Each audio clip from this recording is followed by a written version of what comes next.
Hey, baby. Say hi to the stream. Hi. Say hi. A lovely Ohio sunset over the lovely projects of Negroes. Hi. Say hi. Say hi. There's someone here. Say hi there. Say hi. What is up? What is up? Streaming at the most optimal time when musical streaming. How's it going? Oh, I need to switch my chat thingy. Okay.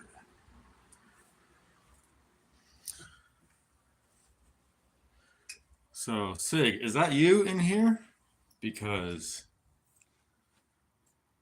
if so, I can show you how the pile has grown. I don't really want to show it though. This place really is starting to look like fucking Tay-Tay McDowell's place. Right, little guy? Right, little guy? I think so too. I think so too. All right, say something, you fool. I don't know which fucking way to orient this. Maybe I should have gone. Maybe I should have gone up. I don't know. There's got to be some fucking. Oh god. Maybe I can stream with all the Four Locos and trash behind me. That'll be good. Let's see if I can do that. So stupid. It's so stupid. So what's up, chat? Say something, nigga. I feel like you guys are like fucking trolling me every time. It's not easy to...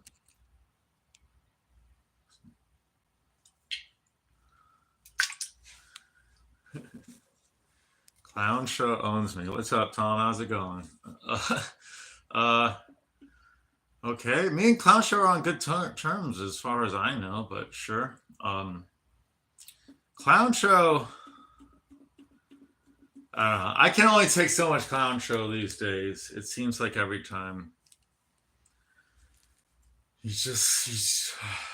don't want to talk shit about it. This is a positive stream. This isn't a shit talking stream.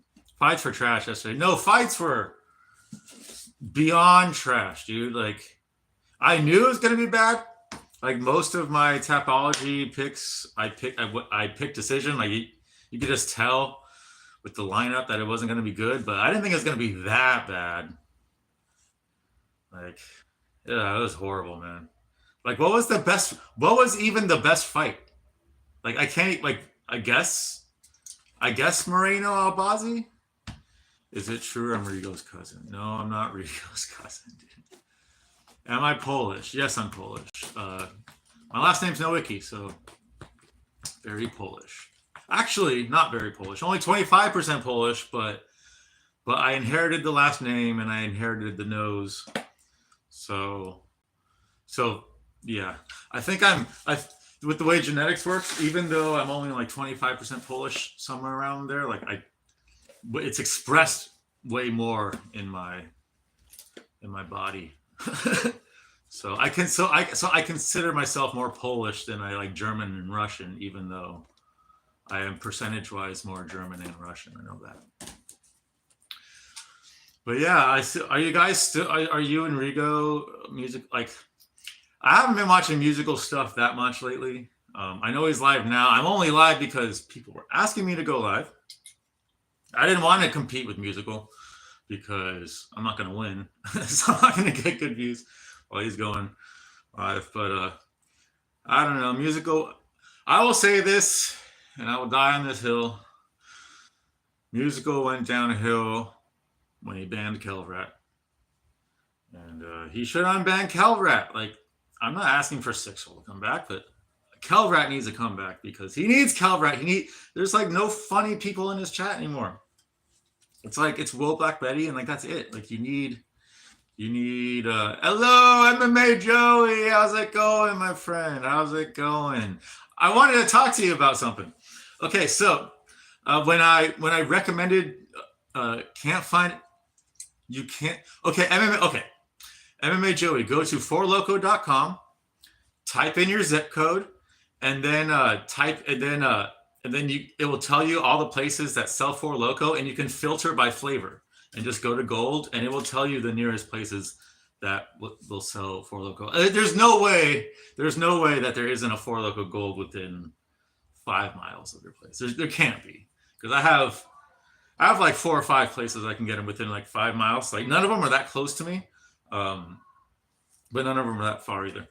But MMA Joey. So when I recommended the what's it called, the Freebase DXM, because the HBR bottle that I had, the first HBR bottle I had, it wasn't DXM HBR. Like it literally was fentanyl. I'm not exaggerating. I think it was fentanyl and like some type of, it was some other drug that was like maybe an isomer of a, oh yeah. Yeah, I know, I hear him too.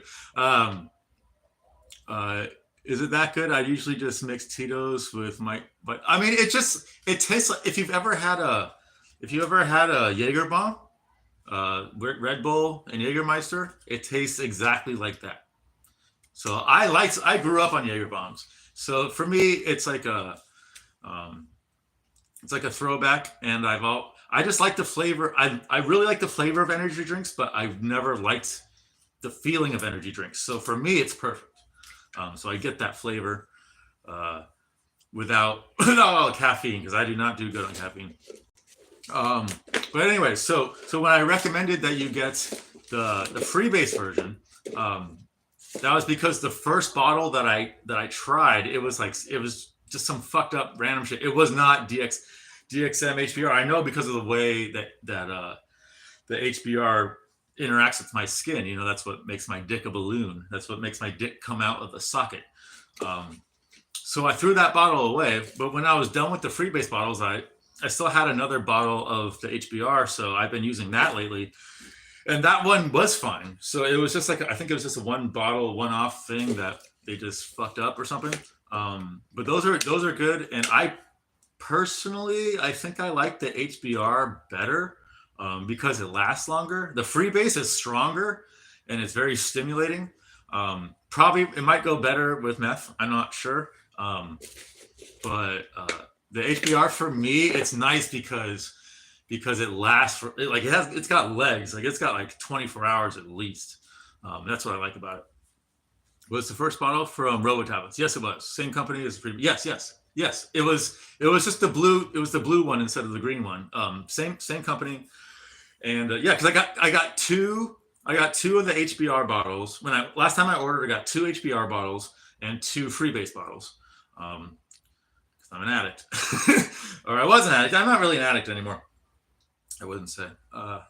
My brain can't afford to be. And the first one I tried was the fentanyl Robo Tablets thing, and it was fentanyl. Like it made me withdraw like opiates, and I know what opiate addiction is, and I haven't purposely taken opiates in over 8 years. So I was like, what the fuck is this shit?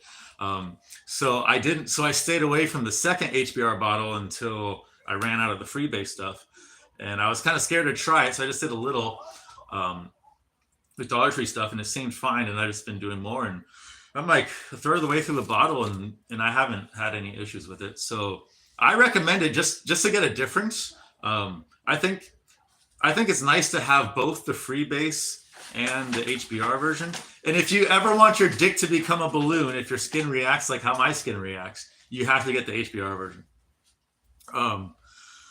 Sorry, that was long-winded. What's up, Anakin? How's it going, man? Zalal coming for the belt, ye. Zalal looked good. I picked him by decision, I think I picked him by decision, but that was pretty nice.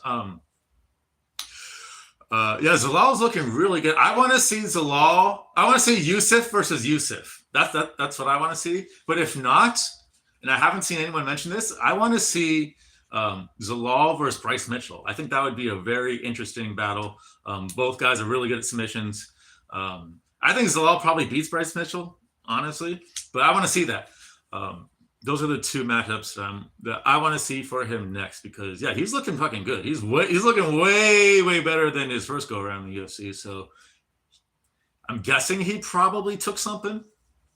You know, probably figured out the right PED cocktail and training regimen that works for him, and because he's a different guy now, and I'm totally for that. I'm pro PEDs. I was surprised to see how good Jourdain was too. Oh, that was the one that was my only perfect of the card.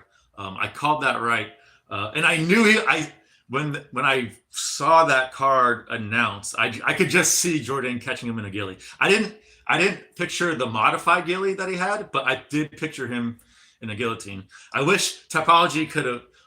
I actually there are notes. I really could have written down.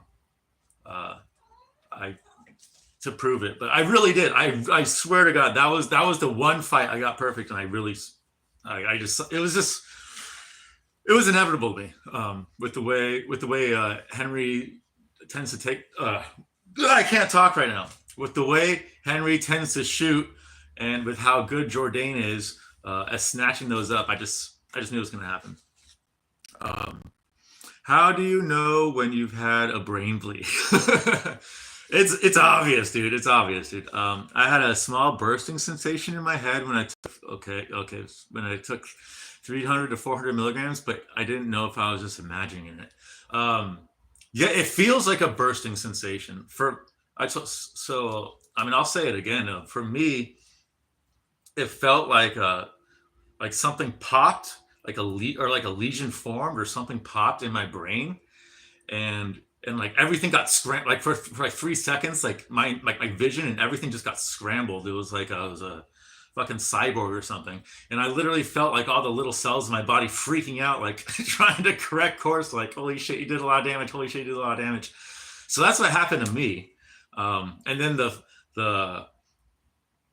voice of my consciousness in my head changed directions a little bit, and my personality shifted, and I haven't been the same person. I'm still mostly the same person, but I haven't been 100% the same person since.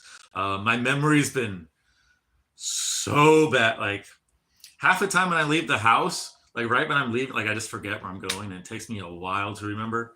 And when I'm driving, it just never happened to me before. But now when I'm driving at night down roads I've driven hundreds, if not thousands of times, if it's at nighttime, like my brain will just fart, and all of a sudden I just won't recognize anything, and I'll know that I should know everything, but it just seems completely foreign to me, and I start laughing because I know it's brain damage. But and I start laughing because that used to happen to my mom when I was a kid, and I used to laugh at her like, "What's going on?"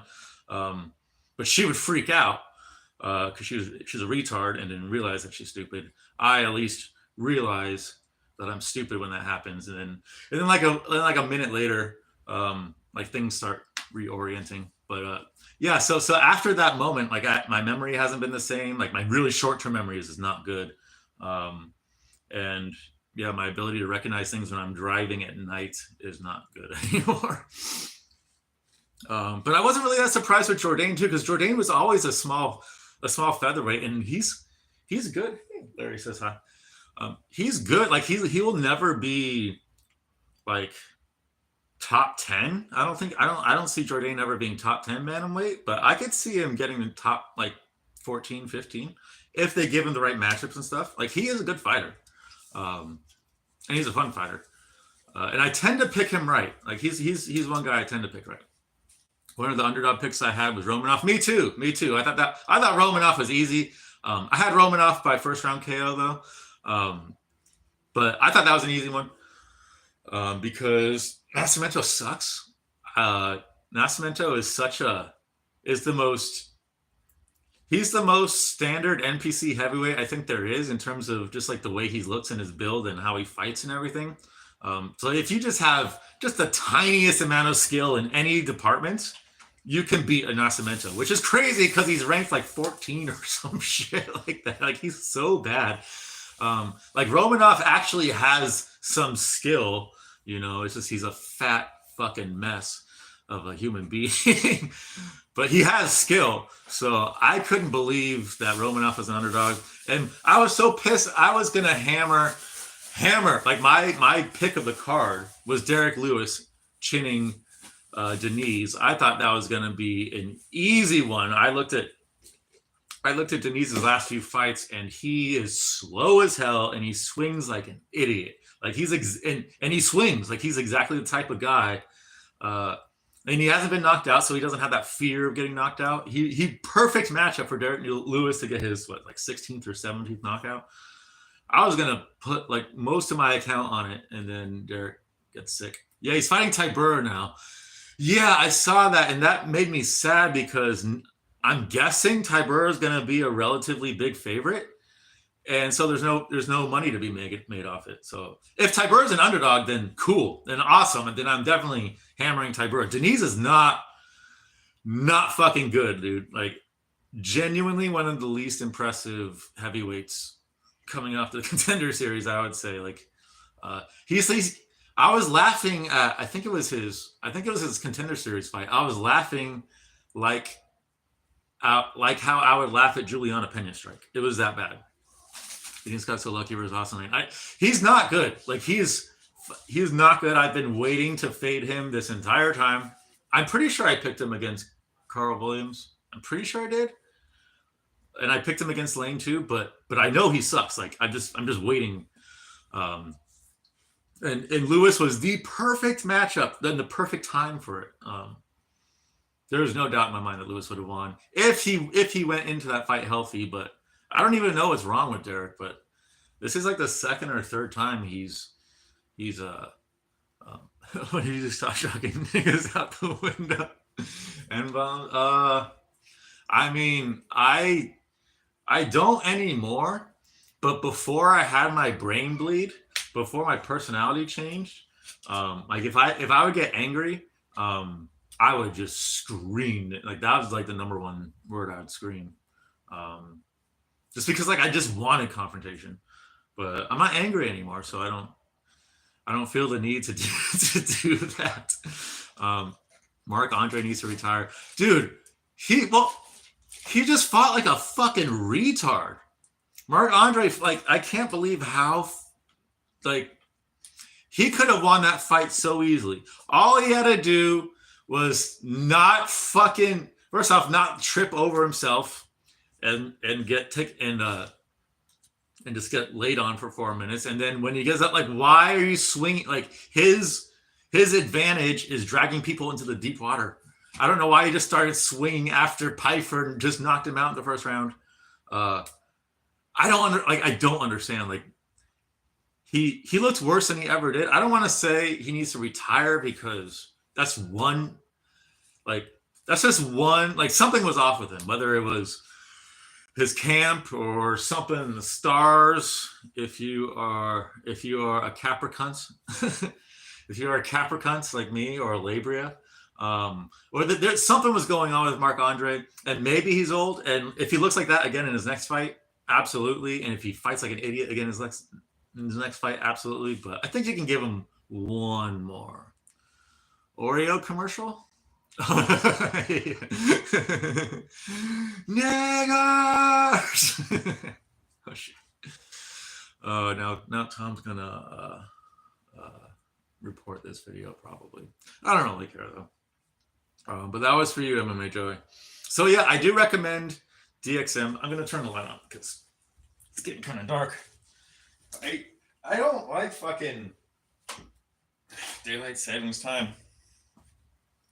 I don't really see the point of it.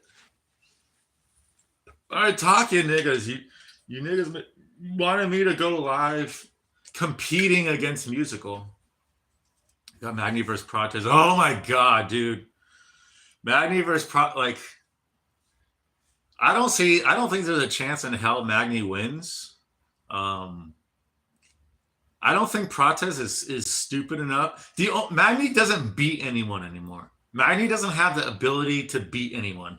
He can all he can do is take enough damage where the other and not die, and not get submitted or KO'd, where the other fighter just wears himself out, what he did with Mallet. That's all he can really do at this point. And Prates hits a lot harder than Mallet. Like Prates, I think it's going to be a first round knockout. It's going to be bad, dude. I don't know how that's a main event. Yeah, that's really fucking bad. The daylight savings sucks dick. It doesn't make sense. I've heard for years that the United States has been trying to end it nationally, but every year I hear like it's coming a few years down the line, and it never does. But I think Arizona took it out, and like a few other states. But isn't Jones fight in 2 weeks? Yes. Oh, who's excited about John Jones and Stipe? Oh my god! Like you can't even talk.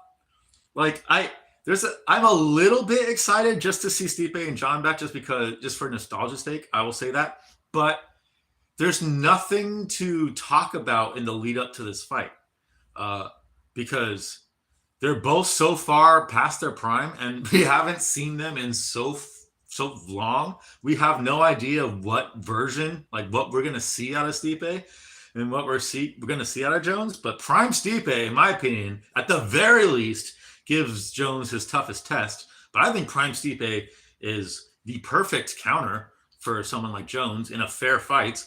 Man, when I say fair, Jones is going to be on PEDs. I don't mean that, but I mean like no eye poking. Fair fight with no eye poking. I think Stipe's boxing it would give John a whole bunch of issues, and Stipe doesn't. I don't think John has the strength or the ability to take Stipe down. So I think Stipe can keep that fight standing, and even now, I think Stipe can keep this fight standing. And if he's not super old, like this isn't going to look like the Gane fight. Stipe is not Gane. He's not a weak French soy beta. Like he's gonna give Jones a fight, I'm sure. And I don't know. That's gonna be one of the fights. I'm not doing any analysis. Because my analysis is already that Stipe probably beats him 5 years ago. I really think so. But now he's 42, 43, 50. I don't even know how old he is. The way Magny lost to Morales is bad, and he's coming back 3 months later. Dude, I know. I'm guessing, Anakin, I'm guessing they are paying Magny a lot of money to just be that gatekeeper. They're paying him a lot of money to take this fight, I'm sure. Because this is not a good fight. This is not a good fight to take after that. Yeah. I think it's going to be a first round knockout. Prada is going to fuck him up.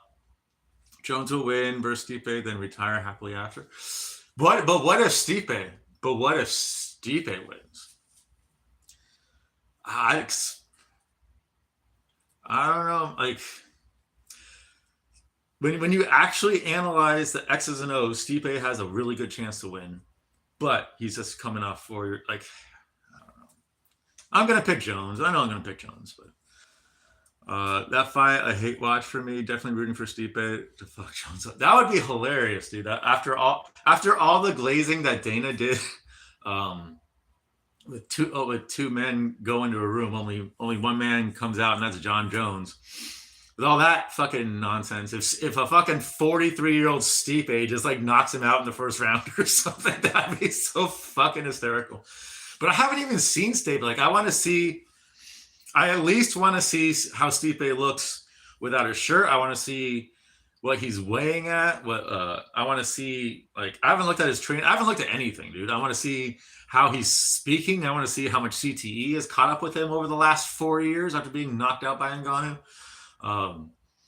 Like, there's a lot of question marks. But if he looks good on the scales, and if he's speaking like better than he was or about the same, I might pick him. I might actually pick him. Stipe could have been recharging his powers in his time. It's possible. I mean, it's possible. Like, if any division is going to happen, it's going to be heavyweight. And if anyone's going to do it, it's probably going to be Stipe.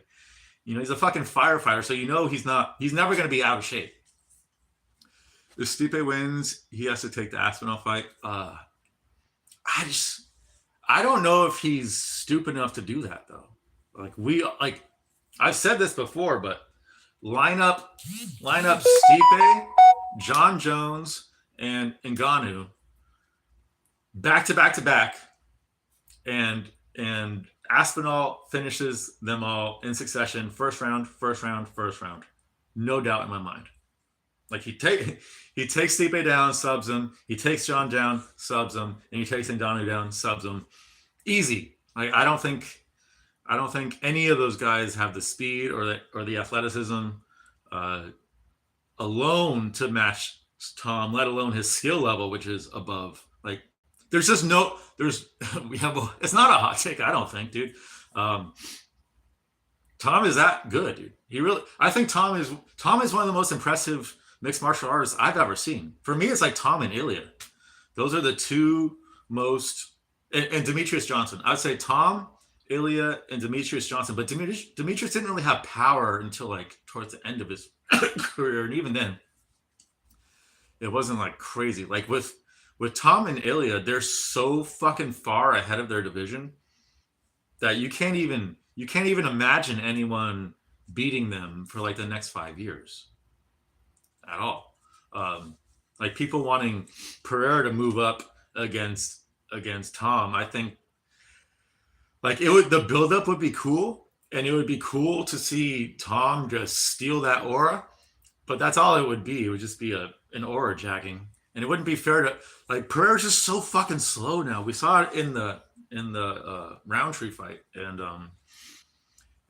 what's his name? The Magomed fight's gonna look probably pretty similar, where Magomed's gonna start good early, and then Alex is he's gonna slow down a little bit, and Alex is gonna eventually find his chin.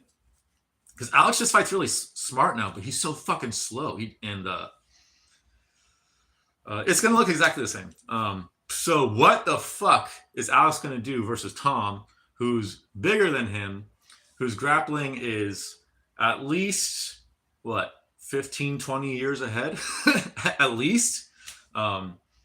There's a giant heavyweight who can shoot a fucking blast double as quick as TJ Dillashaw. Like there's no heavyweight on the planet, and I don't think there's any light heavyweight on the planet that can do anything to Tom. All right, there's no fighter period on the planet that can do anything to Tom. Question in chat: how many Ilia Topurias does it take to beat Tom Aspinall? I was thinking about this lately. That's a tough one because Tom just fucking destroys him, but Ilya's so fast that he like all those little Ilias can't. It would look like that Eddie Hall versus those little midget fights. It would look something like that. But yeah, before I give my answer, I want chat to answer 3. That's what I was thinking too. I was like, at least 3, maybe I think 4 would be maximum, but 3 to 4. The thing is, Ilya hits hard. Like if one of the Ilias just like sacrificed himself and just dove at Tom's knee and took out his knee and he went down and stuff, like, and Ilya punched him like straight up, like, because Tom on his knee would be roughly the same height as Ilya, so Ilya would have a good chance to crack him. I don't know how many punches. One. Nice, Cage. Good to see you, buddy. How you doing, man? I'm gonna say, I'm gonna say 3.5. I'm gonna say 3.5. So I haven't drinking in. What time is it now? I don't even know. Can someone tell me? Okay. So it's official. I haven't drinking in 12 hours now. Should I start drinking? Should this be a Four Loko stream? Should this be a Four Loko stream?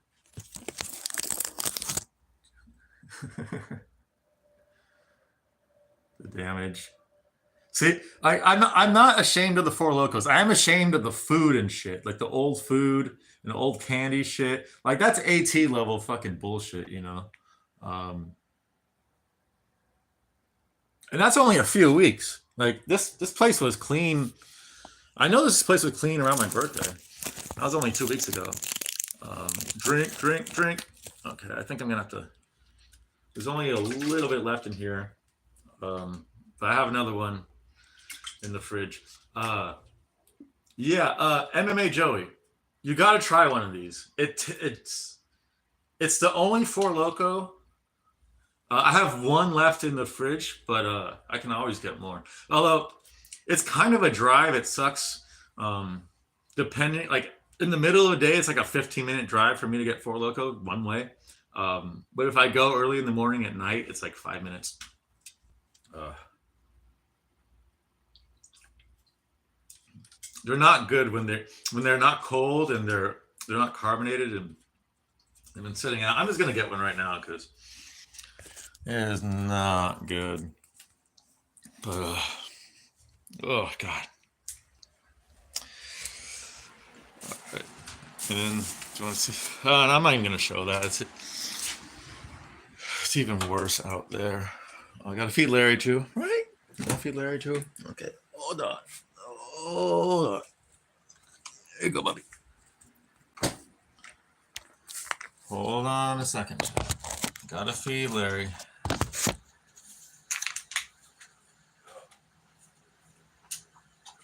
There you go.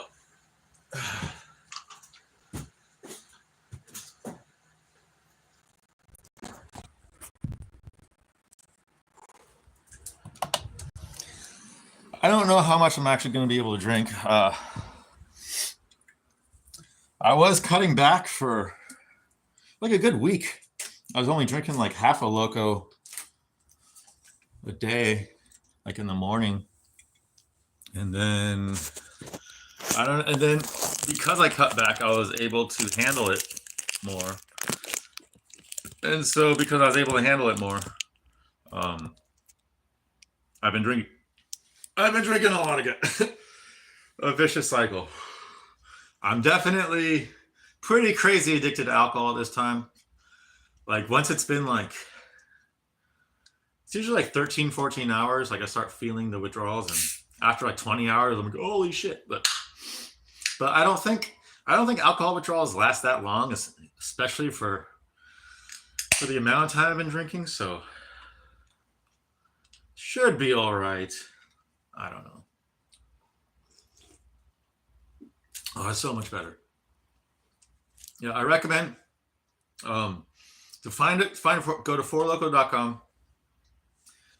Store locator. Filter by Gold.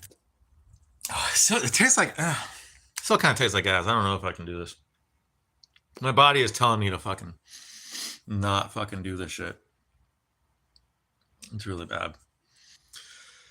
Oh, it's actually really bad. What the fuck? I think I might be pitching out. And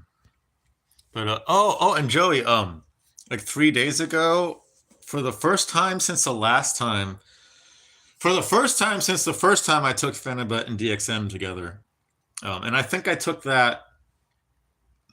I did the freebase with that, but with the Phenibut and HBR combo, that was insane. I did that 3 days ago, and that was probably the highest I've been. Oh no, I was really, really high on the Phenibut and mushroom combo too. When I first started taking Phenibut, my body just wasn't reacting to it right. You have to switch to beer for a bit. No, I just have to wait like another 8 hours. It's like my body gets full of Four Loco, and it just needs time to process and just not have any alcohol for a while, for like a day, and then I start withdrawing, and then once I start withdrawing, then I can drink Four Loco, and it tastes amazing. But I'll force it down for Chad. But yeah, I don't drink beer. I don't really like beer. I don't like the taste of alcohol. This is the reason why I drink Four Loco. Well, it fucks you up more than anything else. Way more than anything else. And hold on. Maybe this will be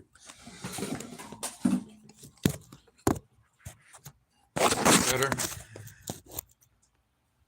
Is that better? I think that's better. Yeah, it's better. You ever actually drink your own piss bottle? No, but I'll tell you something that's maybe even worse that I did last week. So yeah, So you see, like there's like I have a lot of like half filled bottles of Four Loco lying around, and whenever I'm too lazy to get, whenever I'm out of fresh ones, and I'm too lazy to go out and get another one, or if it's between, like, I think it's like 12, it's like midnight and 6 a.m. You're not allowed to buy alcohol, and if I want to drink, I'll just drink one of these old ones, right? But last week, when I was scooping Larry's litter box, what I do is I scoop his poop, and then I walk over to the toilet and flush it down the toilet. And when I was walking, like I heard a piece of litter or a piece of poop, like fall onto one of the cans, right? And all I thought was, okay, I hope it didn't fall into a drink. Like, it didn't sound like it fell into a drink, but I just hope. And if it did fall into one, did it fall into an empty one? But sure enough, a few days later, I was in that scenario where I wanted to get drunk, and it was like 3 a.m, and I didn't have a fresh one. So I took a swig, and it was just the taste of poopy cat litter mixed with Four Loco, and it was so fucking bad. I think I might have actually rather have drinking piss. But I've never actually drank my own piss bottle. Yeah, it was bad. It was bad. Have I told you guys the piss bottle stories? Have I told you guys the piss bottle stories when I was homeless with my ex? Because those are good stories. Those are actually like my favorite stories. Some of my favorite stories. Definitely good homeless stories. I have done that, Joe. You did.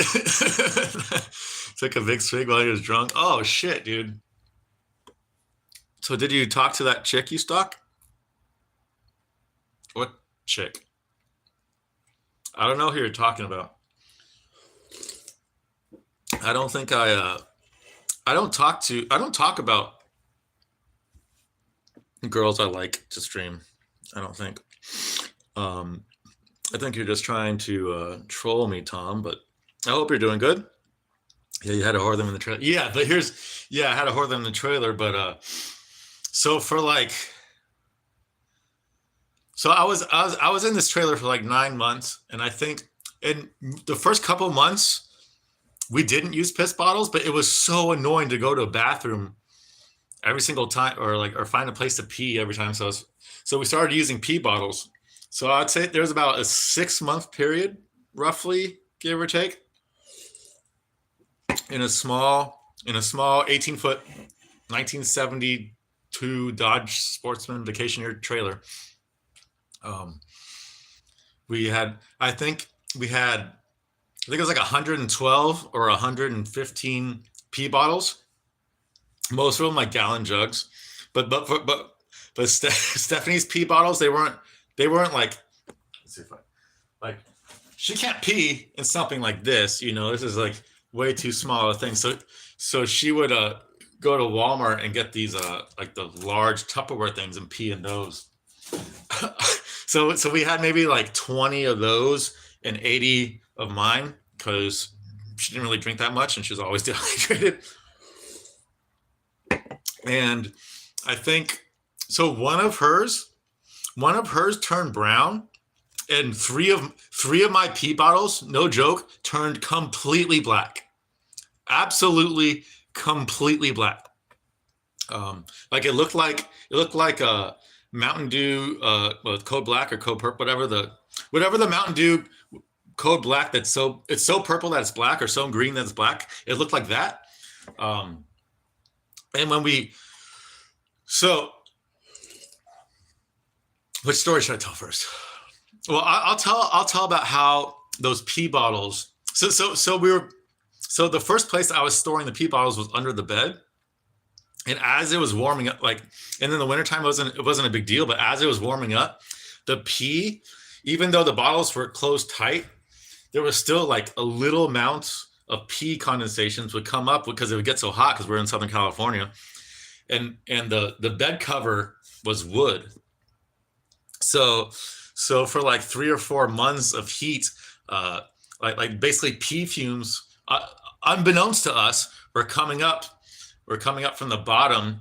And then one day, the entire fucking thing just reeks of the fishiest, most homeless person pee you've ever smelled. And that was the day when I was like, okay, I got to get the fuck out. That was literally the day. It's like, okay, I got to start moving. This is not suitable long term. And we had to spray the shit down like every day until we moved. But the day we moved, not the day, but the week we moved out of there while we were getting everything to move to Ohio, we had to get rid of all the pee bottles, and we couldn't just go to like a dumpster. Like it's illegal to do that. Just dump pee bottles there. So with like 20 at a time, we would take the pee bottles, we would load them up into the back seat. Stephanie would get in the back, and then I would drive. And she would and then we'd go at like 11 o'clock, 12 o'clock at night, and we'd just drive around and just toss them out. And that was the most happy I've ever seen anyone in my life. The pure delight and joy that it brought to her was probably one of the greatest things I did as a boyfriend to her. And I'm not even exaggerating. Like, that was a top tier moment for her. I can't explain why. She was just kind of insane like that.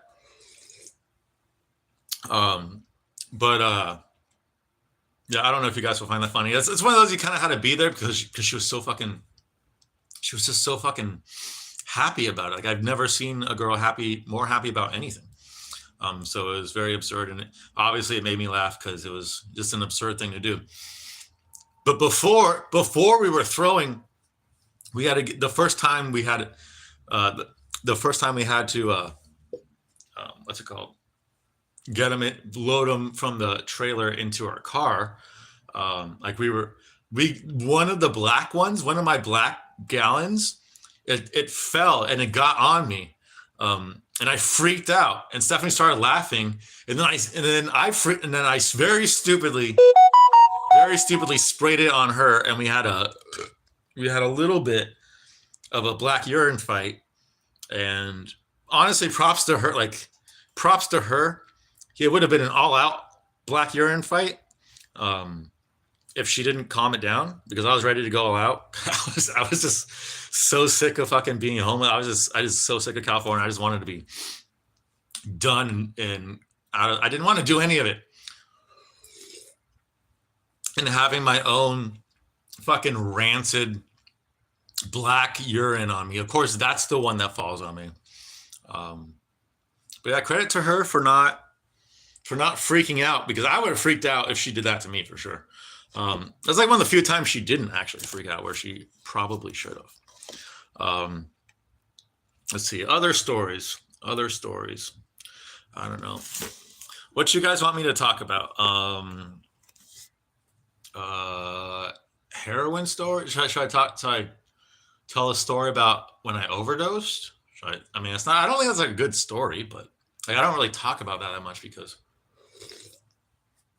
it was so long ago, but I could talk about it. I think it's a little interesting. What else can I talk about? I'm pretty sure I've told a story about how I got back my roommate for OD story. Never heard that one. It's a very simple story, but I was just lucky. Like maybe 4 or 5 days before it happened, I was with my dealer at the time, and he was hanging out with another customer, and I just met this guy. And this was the first time in my life I'd ever smoked meth.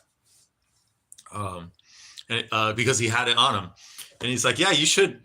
He's like, "You want some?" It's actually just smart to have in case you ever do too much heroin. If you have enough wherewithal to smoke a little meth, it can actually get your heart start pumping normally again, or not normally, but back to the point where you're not gonna fucking die. And I was like, I was like, yeah, sure.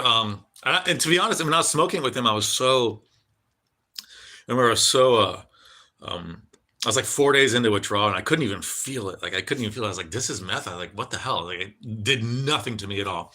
I took a little bit of it, and then sure enough, like 4 days later, like I do way too much. Because I went to a different guy. Like 3 days later, I went to a different dealer, and his shit was way stronger than the shit I had previously, and my tolerance wasn't that, like, was not used to it. So the first time I did it, like straight into like, I had to. Well, I'm sure you guys know, but like if any of you have taken drink and taken pills before, or like or do anything with opiates, and you have too much, you have to concentrate on your breathing. I had to concentrate on my breathing so much that like I just knew I was gonna die. And then I remembered I had it. Like it was like 15-20 minutes where I was just concentrating on my breathing, not really thinking about anything, just like, okay, I think I'm gonna die, but as long as I keep breathing, I'll be all right. And then I remembered that I had a pipe and meth, and then I smoked, and like literally like 5 to 10 seconds later, I didn't have to think about my breathing anymore, and I was like, oh okay. And that's a story about how meth saved Meth Soul's life. Now, would I have died without it? I don't know. I don't think so. But it would have been a really bad time. It would have been hours and hours of me just concentrating on breathing, which is, it's just not a fun thing to do. A beautiful story. Yeah, Meth Soul saved my life. Meth saved Meth Soul's life. See, I don't think it's like a great story. It's just like if you've done meth before, it's just like all you hear is the bad stuff about meth. You see the tweakers getting spun out and going crazy and going schizo and shit, but you don't hear the wholesome side of meth. Like I have a lot of wholesome meth stories.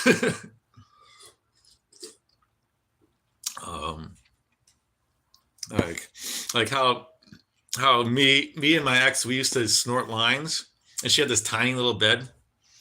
We would snort the fattest fucking lines of meth and just dive into the bed, and we would just dive into each other. And I don't know why we like doing that so much, but because it was so much pain, and it really wasn't worth it. Like smoking meth is like more fun, but when you snort it, like it hits you different. Like it definitely, it's definitely more immediate. MMA Joey, have you snorted meth before? Have you? You know, on a scale from 1 to 10, how much would you say it hurts? Well, it depends on the meth. Really depends on the meth. But because I've snorted meth that was 10 out of 10. Easy 10 out of 10 pain. But then I've snorted meth that was like maybe 2 out of 10. On average, it's probably like 7 out of 10 pain though. Like most of the time, it fucking hurts. Because you're snorting like chemicals into your fucking nose. But can I get some likes? I got 6 viewers. Can I get some likes, please? Please. 8 out of 10 pain. Yeah, 7, 8 out of 10. Like it sucks. When and it lasts like, well, it depends too, but it lasts like a good amount of time. Like at least 10, 15 minutes. Is it like Breaking Bad? I've never watched Breaking Bad. It's funny for all my meth stories, even though I only did meth for like a 4 or 5 month period. And then a little bit at the end of Seattle, with that OD story. And then one time after, so like I have like 6 months total maybe of meth smoking under my belt, but there was 6 months of mostly extremely heavy meth smoking, because we were friends with the dealers, and they would just smoke, like that's all they did. Cheryl was the main dealer, and she looked like, out of every tweaker I've ever seen in my life, she was the most stereotypical looking tweaker I've ever seen, and the most stereotypical acting tweaker I've ever seen. Yeah. Oh yeah, they were both homeless. They were both homeless. Yeah. Gang of homeless people. Yeah. Yeah. I met them. I remember. So when I first met Stephanie, I was on meth, and I didn't like that night. I was staying at a hotel, and that was like my last night. I had no money after that, and it was just grace of God. I met her. She spent the night at the hotel, and then in the morning, I started living with her. I met her one day, took her to the hotel, and then I started living with her the very fucking next day. And like in the morning, I told her that I was on meth the whole time, and she was like, like I thought it was gonna be like a deal breaker things. But I didn't want to lie to her because she just off this stranger, this girl I took from the street, just offered a place to stay for me, like right off the bat. So I tell her, I was like, okay, I gotta tell you, I've been on meth this whole time, and I was expecting like, oh my God, but it was the exact opposite. Her eyes lit up, and she's like, really? Little did I know, she had a whole history of amphetamine abuse, like just legal amphetamine abuse and stimulant abuse, and she had tried meth one time before and loved it. So for the first few weeks of the relationship, I was getting meth from this black guy I met in the weeks prior to meeting her. This other homeless black guy. A lot of homeless people I was meeting around this time. That tends to happen when you're homeless. But we couldn't, and this guy had no phone number. So every single time we needed meth, we had to drive around downtown Oceanside and look for this motherfucker. And he wasn't hard to fucking spot. Like there were a lot of black homeless men, but he had like long gray hair. He was kind of like unique looking. So I could always spot him, and he was always cool with me, but he fucking hated Stephanie for whatever reason. I don't know why. But we couldn't find him one day. So I'm like, fucking, she was like, for me, I was never addicted to meth because it was never, stimulants just aren't my, I just can never get addicted to a stimulant because it's not my natural go-to drug. It's not, I don't like it that much to get addicted to it. My body just doesn't like it that much. But Stephanie was the exact opposite. She got addicted to it like a lot. So when we couldn't find fucking homeless black guy, she said, okay, well, just go up in front of every, like, just find another person. Like, you found this guy, right? And I'm like, yeah, but I don't really want to. She's like, you have to. And I find, so probably, like, I don't know the time period. I want to say we looked for like 2.5, 3 hours driving up and down Oceanside, talking to every single potentially homeless, potentially tweaker looking person ever. And nope. People giving me like bad looks. People angry at me for asking, or people like, nope, sorry. And then finally, like way off in the distance, I see the most tweaker looking fucking person I've ever seen in my fucking life. And that's Cheryl. And I'm like, okay, this fucking has to be it.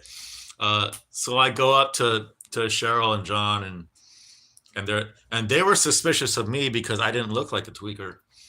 And I was like, no, it's just me. I was like, to be honest, my girlfriend is just a fucking addict, and she just really needs some. And we've been looking for hours. And he said something like, well, he's like, I see something in your soul. I like it. And this guy, no joke. And I want to get his phone number. I just asked Stephanie last week for his phone number, and she won't respond to me, which is fucking annoying, dude. Like, she won't talk to me because she's like, views me as like a threat to her current relationship. But like, I live across the country. I'm not trying to get with you. I'm just trying to get a meth dealer's number. Anyways, here and there. but John, the man, the guy, he truly was, and I've never encountered this before or since.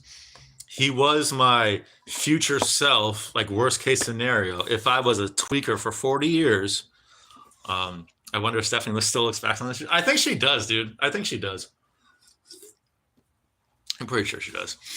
I mean, I know she still subscribed to me, so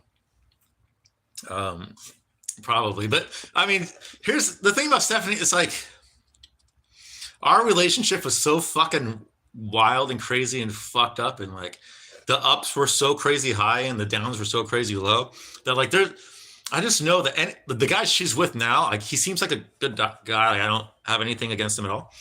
I just know for a fact that like she's not getting a tenth of what she got with me as she's getting with him, you know? And that's not being cocky. Like I just know, I can feel it, you know? It's like I can see it when I look at him. Like he's a little Mexican, you know? Like there's only so much he can offer, dude. He can offer way more maybe financial security and more like standard security that a girl might want. But in terms of like stories and having fun and the crazy shit we got ourselves into, like there's no way that anyone, and I say this to myself, so there's no way I don't think I could ever meet anyone as crazy as Stephanie that would get me into the shit that she got me into on a regular basis. It was a wild fucking time. We were probably the craziest mismatch of people you could ever imagine, but at the same time, somehow exactly the same through all of it. I don't know, but I want her to fucking get a hold of me because I want to talk to John because I want to do a meth soul stream. This is what I want to do. I want to do a meth soul stream. I think that'd be so good for the meme. I think it'd be so fucking hilarious if you guys saw me smoking meth for the first time in 8 years. MMA Joey, would you not agree? I messaged you like a while ago on Discord when you were on MMA Joey, and then you switched back to Lala. I don't know if you've ever seen it. I did ask you if you could send me some. Don't answer, like probably not good to answer on stream, but I want to do a meth soul stream. I think that could pull in some views, you know, like me, meth soul smoking meth for the first time in like 8 years, over 8 years. Yeah. No, not over 8 years, about 8 years. But I did do, I can't remember what it's called. MMA Joe, you might know this. There's this over-the-counter like inhalant drug that it smells like shit. It smells like lavender and like it was really, really bad. But it's just like a little cotton thing dipped in this. It's dipped in this weird drug that also smells fucking horrible. But if you Jankum, it's not Jankum. No, it's not Jankum. You can get it at Walmart for like a couple bucks. I forgot what it's called. But the effects are it's exactly the same as methamphetamines, except the fact that there's zero euphoria. So I did it a few times here, like the first year I was here. It is so not worth it, just because it's mostly because of the flavor of it. It tastes so fucking bad. It's disgusting. But if you want to know what meth is like, that is like the closest thing I've had. Like I would say it's even closer to meth than like Adderall and stuff. Like it's very, very, very like it felt exactly like it, except for the fact that there was no euphoria. No euphoria. Ugh, I can't speak. I'm drunk. No euphoria. So there was no real point to doing it unless you just had a lot of stuff to do. But I want to do meth. Or should I do a Jankum stream? I don't know the process of Jankum, and I would say it's not the season for Jenkem, but like these next week, it's gonna be 80 degrees in fucking 2 days for some. That's I have never lived here where it's November now, and I still can't go into the. I mean, I can, but I can't go into a lake and do like a cold lake dip because it's not cold enough yet.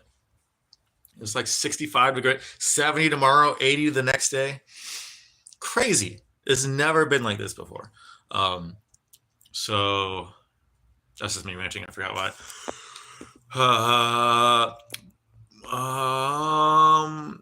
Is there anything else? I'm trying to think if there's. Have I told the story?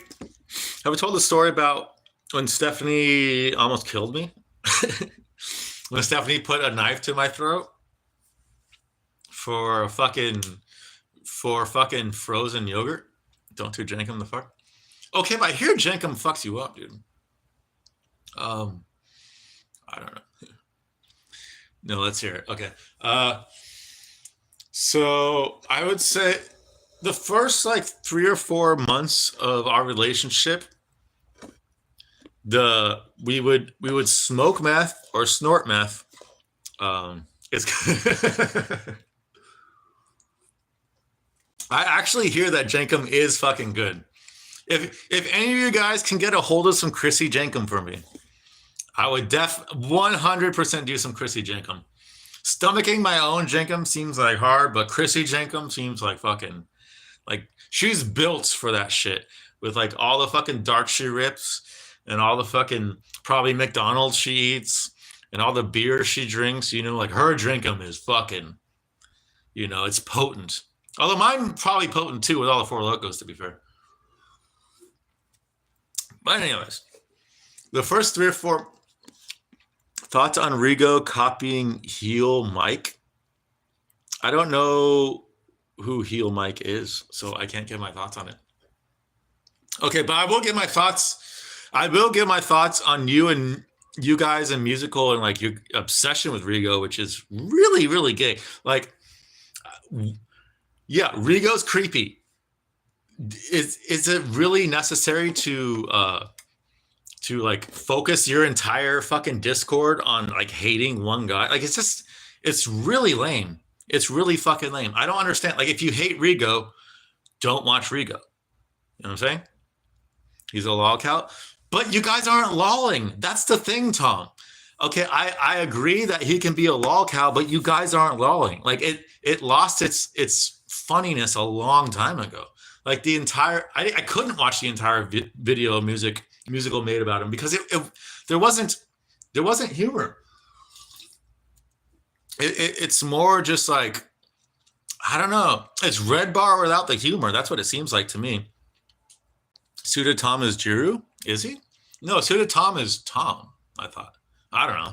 If he is Jiru, then welcome. If he is Jiru, if Jiru's, I don't think Jiru's here, but if Jiru is here, Olive Branch, dude. Olive Branch, dude. I have no issues with you. I think you got absolutely worked by Hank the Tank in a fucking debate last week, which was kind of sad, but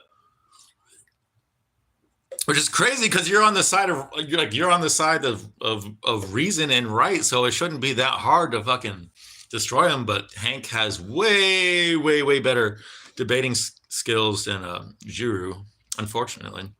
Thoughts on WMC being a coomer?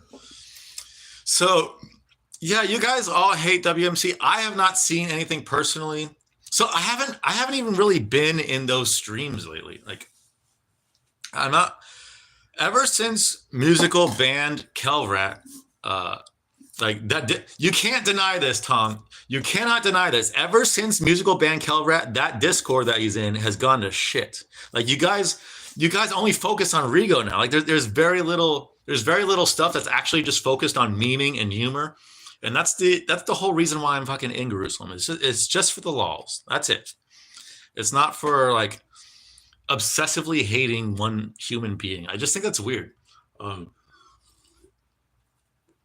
just think it's really weird, and yeah, I don't know. I still wish musical nothing but the best, but like Like, get over Rigo, dude. Just fucking get over it, dude. Like, it's 2 years now. It's 2 fucking years. He will spend 50 hours of his life editing a video for Rigo, but he won't fucking spend 30 seconds to read something I wrote apologizing for something that happened 2 years ago. Like, what is going on here? That's all I want to know. What's going on here? But anyways, what was I? Back to the story. Yeah, so our diet was only froyo and meth, and I'm not exaggerating. Stephanie would get off work, we would go to Menchie's, and they would have like those free cups, and she would go to every single one, like pretending to taste every single one, and then she'd get a little bit of frozen yogurt, and then we'd go to Yogurt Island, do the same exact thing, and then we'd go to another yogurt place and do the same exact thing. She loved the 2 things she loved was frozen yogurt and meth. Like, that's what, and so that was my diet for like 6 months.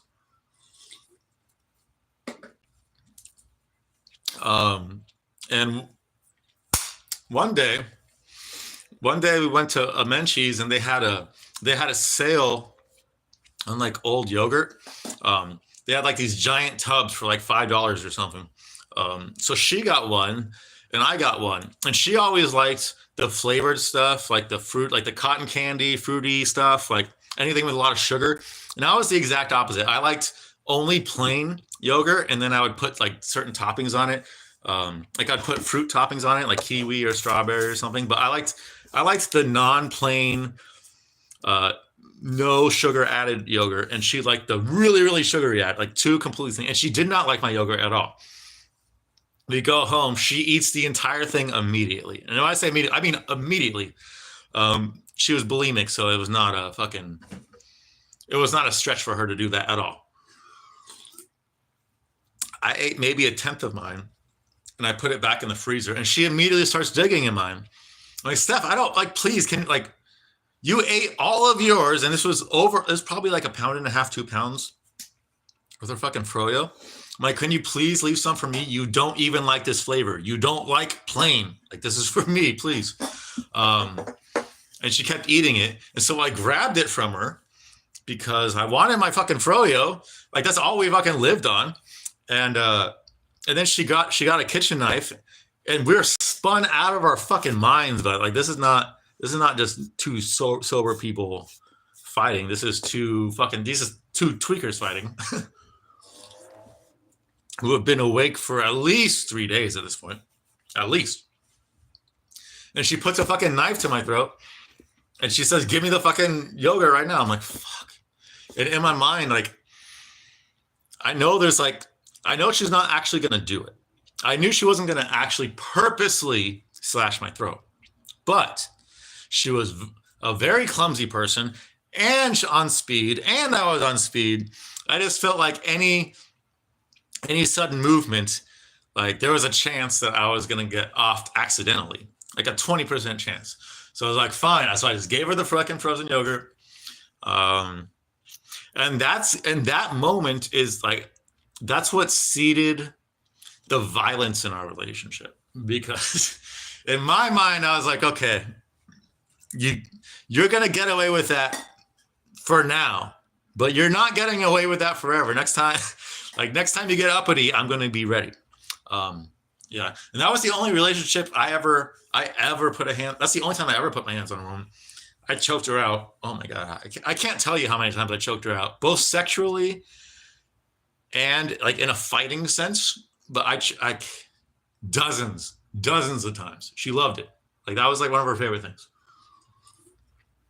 And I hated it.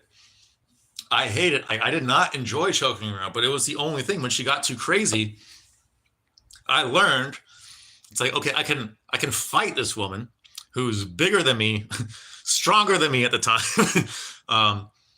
Or I can use a little bit of jujitsu and choke this bitch out. And on the plus side, she enjoys being choked out. So it was a lot of chokings. There was a lot of chokings, both sexual and aggressive in that relationship.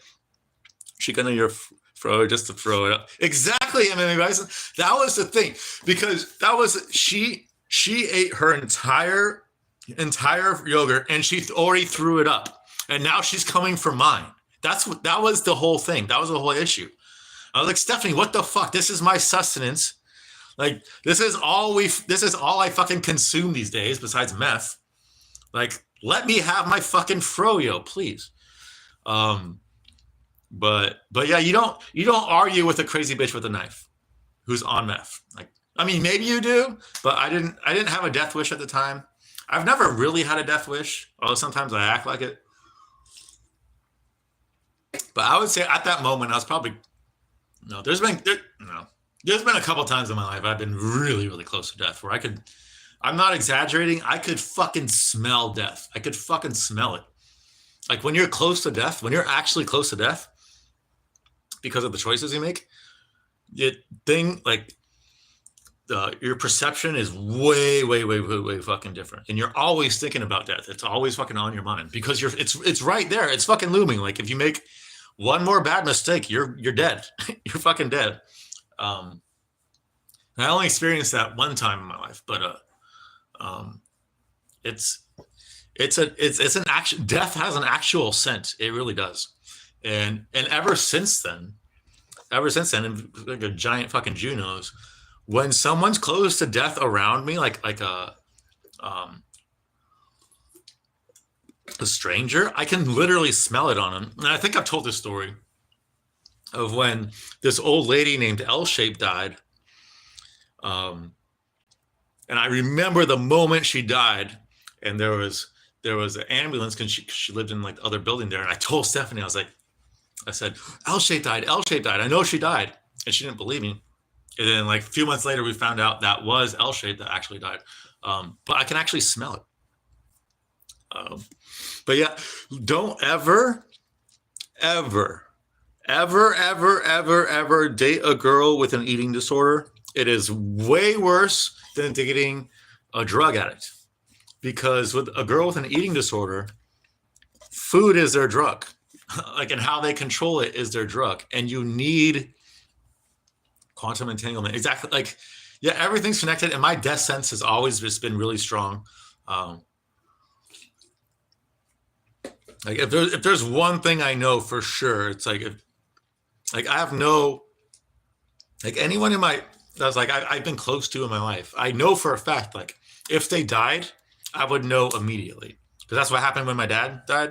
I knew right off the fucking bat. Like there was no, like you just feel it. You just fucking feel it. Like, holy shit, something just completely changed in the simulation. And the data is starting to shift. Because I think that's what happens when most people die, is that most people haven't done enough meditation and self-reflection and like religious and spiritual searching, like true religious and spiritual searching, not ego-based, my religion's right, your religion's wrong type searching, but real searching. Not many people do that. And I truly believe, Yarg! Dude, my yargs this morning, dude. My yargs were so bad. So was she fat? Yes and no, Tom. When I met her, she was like 160, 170. She was thick. She was 5'7". Thick. She was really nice when I met, like very thick, not fat. And then she got all the way down to, I think like 120 when we were on our meth binge. And then we stopped doing meth. And then she got all the way up to like 210. And in my opinion, I had way more fun having sex with her at 210 than at 120. I much prefer curves over skinny bitches any day. So she got up to 210, and then she started dieting down. And then when she moved here, she stopped eating. She became anorexic, and then she got all the way down to like 100. And that was the least attractive I think I've ever been to anyone. Like, girls need curves. What the most attractive thing to me is like when I don't want to see muscles on girls, you know? I don't want to fucking see, I don't want to see your bones and I don't want to see your muscles. I want to see soft, proportional curves. That's what I want to see. And for the most part, I would say girls between like the 150, 160 to like 190 range, depending on how tall they are. Those are the girls that I like to go. I like muscular Jewish women. What's up, Nora? How's it going? Good to see you. Hope you're doing good. Why do the white people like meth? I don't like meth. That's the thing, Tom. I told you, I didn't really like meth. I loved the act of smoking meth. By far, the most fun way to administer a drug is smoking meth. But the actual feeling of meth, I didn't really like it. Like I said, I only did it because my ex loved it. Although I was doing it before I met her because I was coming off opiates and I just needed something else to do to keep me occupied, you know? Tay Fat McBald. Next card blow. Dude, next card might even be worse than this card. And this, I think next card is going to be a little bit more entertaining, but not much. But not much at all, dude. And then 310 is fucking horrible. 310, I think the prelims are better than the main card. Why can't white people just smoke weed and drink it? Dude, I'm drinking Four Loko right now. I have my weed. That's literally what I'm doing right now. I'm not doing any other drugs. I'm white. Only one KO, and it was Dustin Stoltzfus, who he only got that KO because fucking Barrio was a fucking retard too. Like, okay, I'm just gonna fucking swing in the pocket after coming off a KO loss. Like, what the fuck, dude? That pissed me off. That really pissed me off. And I went 9 for 13, but I had Ivana Petrovic and I also had Kyle Machado, and I feel like they both won. So I feel like I could have been 11. Like, I made some good picks. I feel like, if that is real Four Loko, yeah, dude. If that's real for Nora, you tell me, dude. Look at all these Four Loko cans. Look at all these Four Loko cans. It is real Four Loko, man. Four Loko gold. I keep the place I normally get my Four Loko gold. They also have the Four Loko grape flavor, and that's one of the few I haven't tried yet. And I want to try it, but I know I'm gonna fucking hate it, so I haven't tried it yet. But yeah, Tom, I do just smoke weed and drink Four Loko. Oh, you drink Four Loko? Name 10 flavors. Oh, I could drink it. So Tom, I only drink Four Loko Gold for like the past, I don't even know how many months, but I can still probably name all the flavors. You got Gold, you got Jungle Juice, you got Sour Galactic Punch, you got Fruit Punch, Grape, Sour Apple, Watermelon, USA.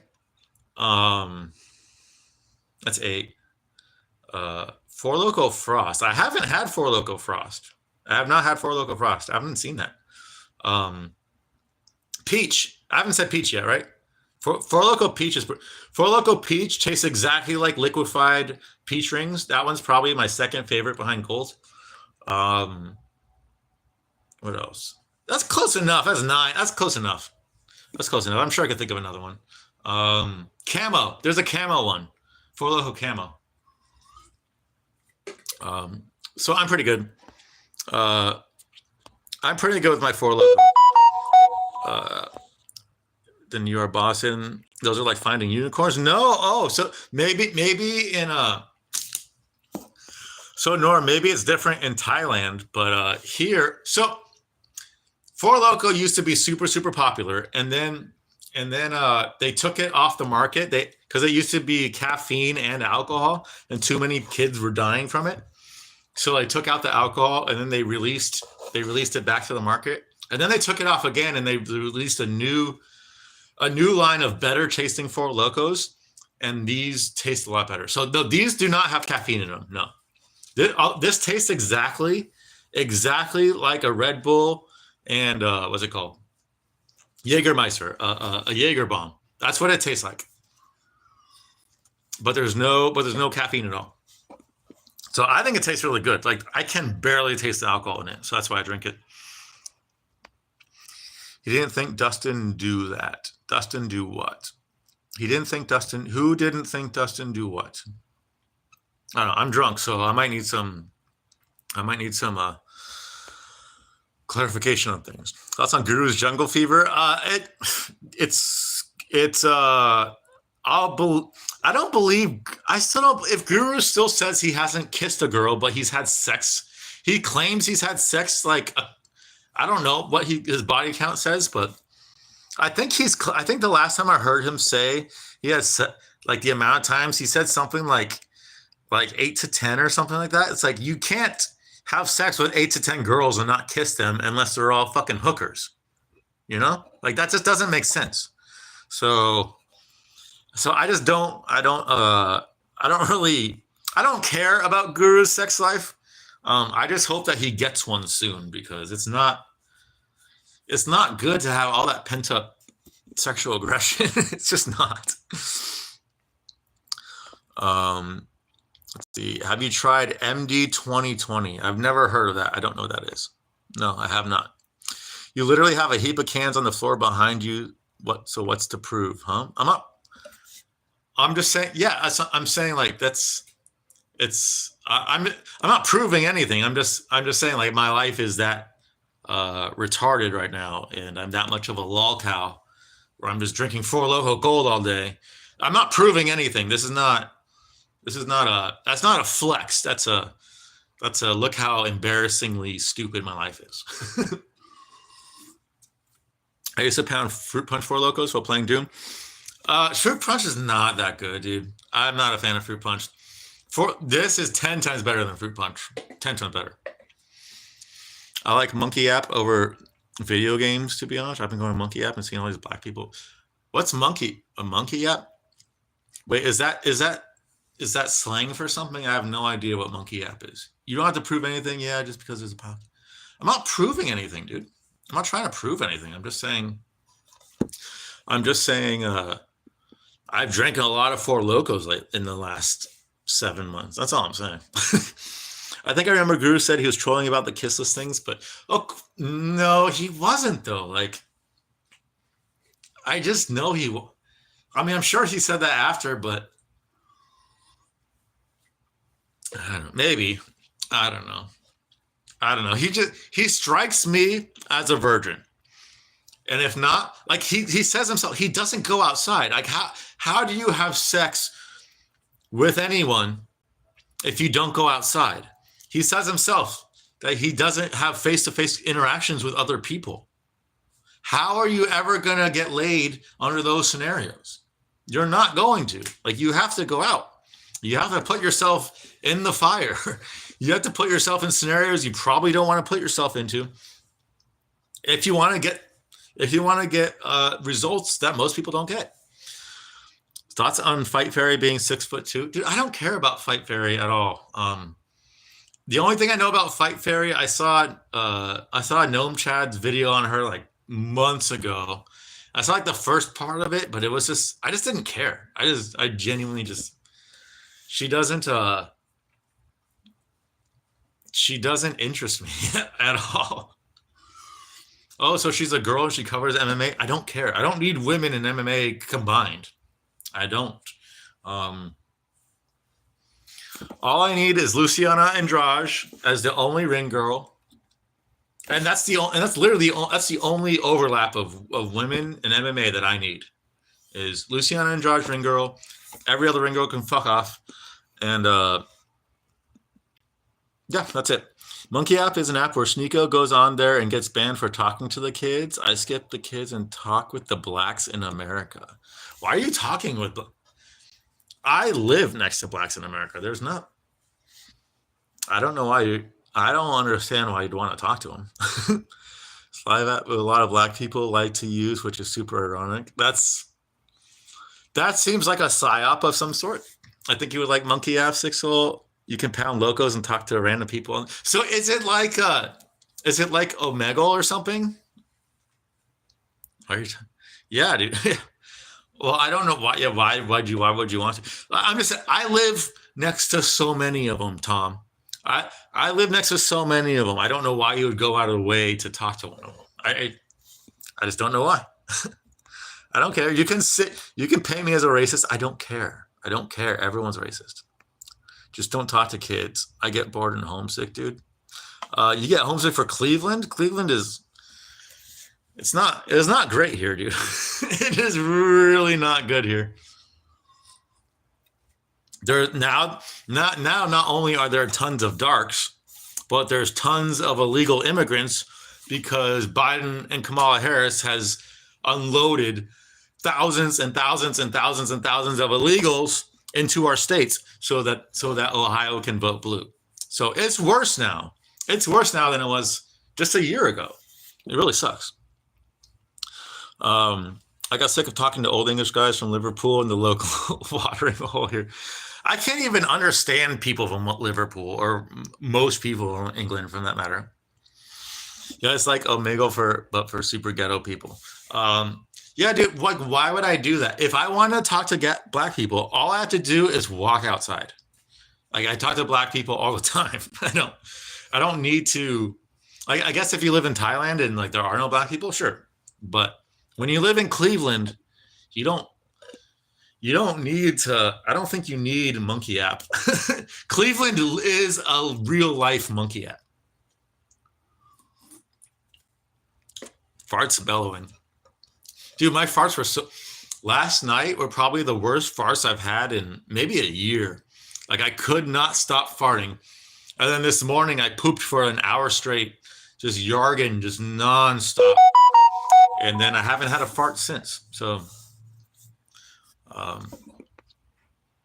yeah, it's nice that I was able to release everything. I pooped so. Have you ever pooped so much that you didn't want to eat anything? Like, after I pooped, I was so hungry, but I didn't want to eat anything because everything was released from me, and I felt so empty and light, and I felt good and shit. I understand why you wouldn't want to go on Monkey App when you live in the hood. Exactly, dude. Exactly. Like, there's no. I live in Monkey App. Yeah, exactly. Yeah. How the Haitians try to eat your cat. So there aren't Haitians here, thank God. They haven't imported Haitians to Cleveland, from what I've seen. They've imported a shitload of Mexicans, though. So for the last year, the amount of illegal Mexicans that have been working at the places I go to now has been amping up. And the more I see, like, it's not anywhere near Southern California, but it wasn't like this a year ago at all. Like, at all. Do you try your hardest to avoid the black people? No. Because you can't. Because you can't. However, Tom, what was it? Today's Sunday. On Friday? Well, okay. On Thursday, so this, I think this is pretty well known now, but I like to go to Golden Corral for their all you can eat steak, because it's a great deal and they have good steak. And on Thursday, I went to Golden Corral at like 7:30, and that was Halloween, and they closed early. Like, they said, "Oh, we close at 8 because it's Halloween." I drive all the way over there, and it says, and they didn't say it online, but I drive there, and I'm like, okay, fuck, I'm not gonna pay $16 for a half an hour's worth of. Like, it takes me longer than a half an hour to go through all the steak I'm gonna eat. It's like, fuck, I'm gonna come back tomorrow. So I come back the next day, and I'm not exaggerating. And it's a pretty big it's a big restaurant. Every single table was just full of niggers. And it was so bad. And like, I walked in, I looked at the line just to get into the building. Then I looked at the line for the steak, and I looked at all the black people. And I was like, I'm out of here. I'm fucking out of here. So could you say that I was avoiding them? It's like, yes, but I was at a point where I just needed food, and I couldn't even just stand up. I would have had to stand up and wait for like at least a half hour for my steak. And I didn't want to do that. So I just fucking went somewhere and got steak instead somewhere else and paid like 3 times as much money for it. Swampy egg rotten farts right now. Dude, that was me last night. It means you gotta shit. It means you gotta shit, Sig. Whenever I fart a lot, which isn't that much these days, surprising. You would think that with all the Four Locos I drink, that I would be my farts would be horrible. Like my shits are fucking rancid, but for the most part, other than last night, my farts haven't been bad. You should do a walkabout in the hood sometimes. I bet people would flock to your live stream. Oh my god, dude. I mean, I'd probably get like 10 like wild black people around me, like overreacting to things I say, and then I'd get stabbed. You actually a funny guy. Thank you. I appreciate that. I think so. So how many black people have you had to fight in Cleveland? 2, but those weren't, that was a sparring. That wasn't, I haven't gotten in any street fight. I'm not the type of person to get into street fights. I mean, and towards the very, very end of Sixth Soul, before I got brain damage and became Seventh Soul, I was actually looking for a street fight just because I was just angry and retarded. But no, I haven't had any street fights here. But I did spar 2 black people in boxing, if that counts. That was back when I was boxing. I haven't been able to box in a long time because of I won't get stabbed. No, I'll get shot. I would get shot. I wouldn't get stabbed. I'd get shot. When my advice is, when people ask why are you filming, just toss out a sob story about being a low-level YouTuber trying to stream your life. I'm not one for tossing out sob stories, but it's not. It's a tactic I will do in a pinch if I have to, but I don't. That's not something I'd ever do to a black person.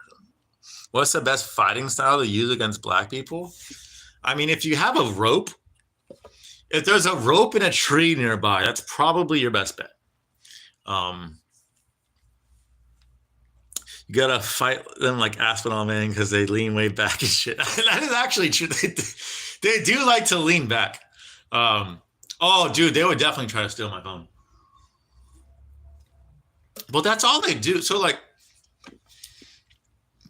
all they do is really, they look for.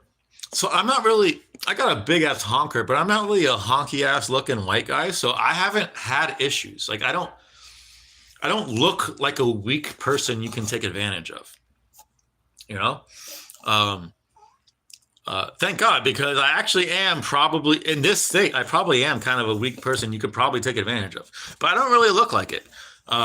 So I don't really run into issues with them, and most of them, like most of the time, I have good interactions with them. Very, very rarely do I have an interaction with them and I think, oh, they hate white people, or oh, they're just a retard black. I actually don't have a whole lot of bad interactions with them, other than Golden Corral, but that's not interacting with them. That's me having to be around so many of them at once, and they're so loud. That's what I don't like, because they just don't have self-awareness, and they don't understand how loud they are sometimes, So when you're in a room full of them and all you're trying to do is enjoy your steak, all I'm trying to do is enjoy my steak and romaine. That's all I fucking want to do. Leave me the fuck alone. And they're running around and they're yelling and shit. That's when it gets annoying. But I don't know. It could be a lot. It could be a lot worse. They do cause fatigue. Not gonna lie. Yeah, it's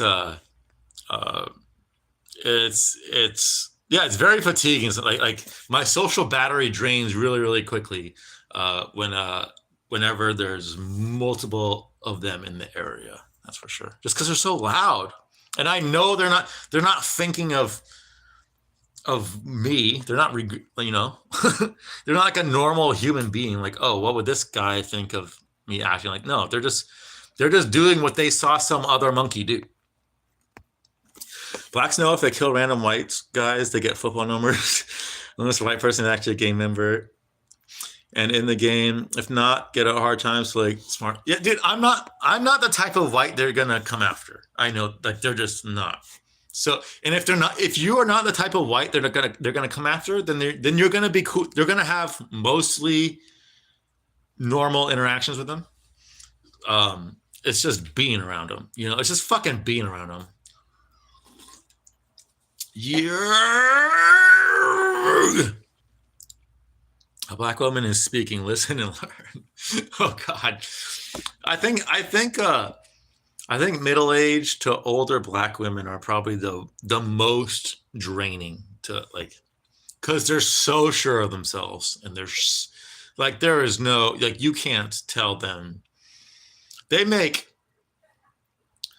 Bill Maher look like fucking like fucking what's his name, DJ Quails. If you get that reference. They're just so damn sure of themselves. So from what I've seen, the new use, just do not offend them. You can hang out and drink your locos, just chilling fine. Dude, I don't have any issues.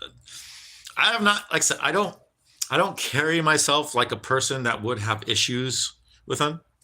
I don't look like I'm not a target. So as long as I'm not a target, I'm not going to have issues with them.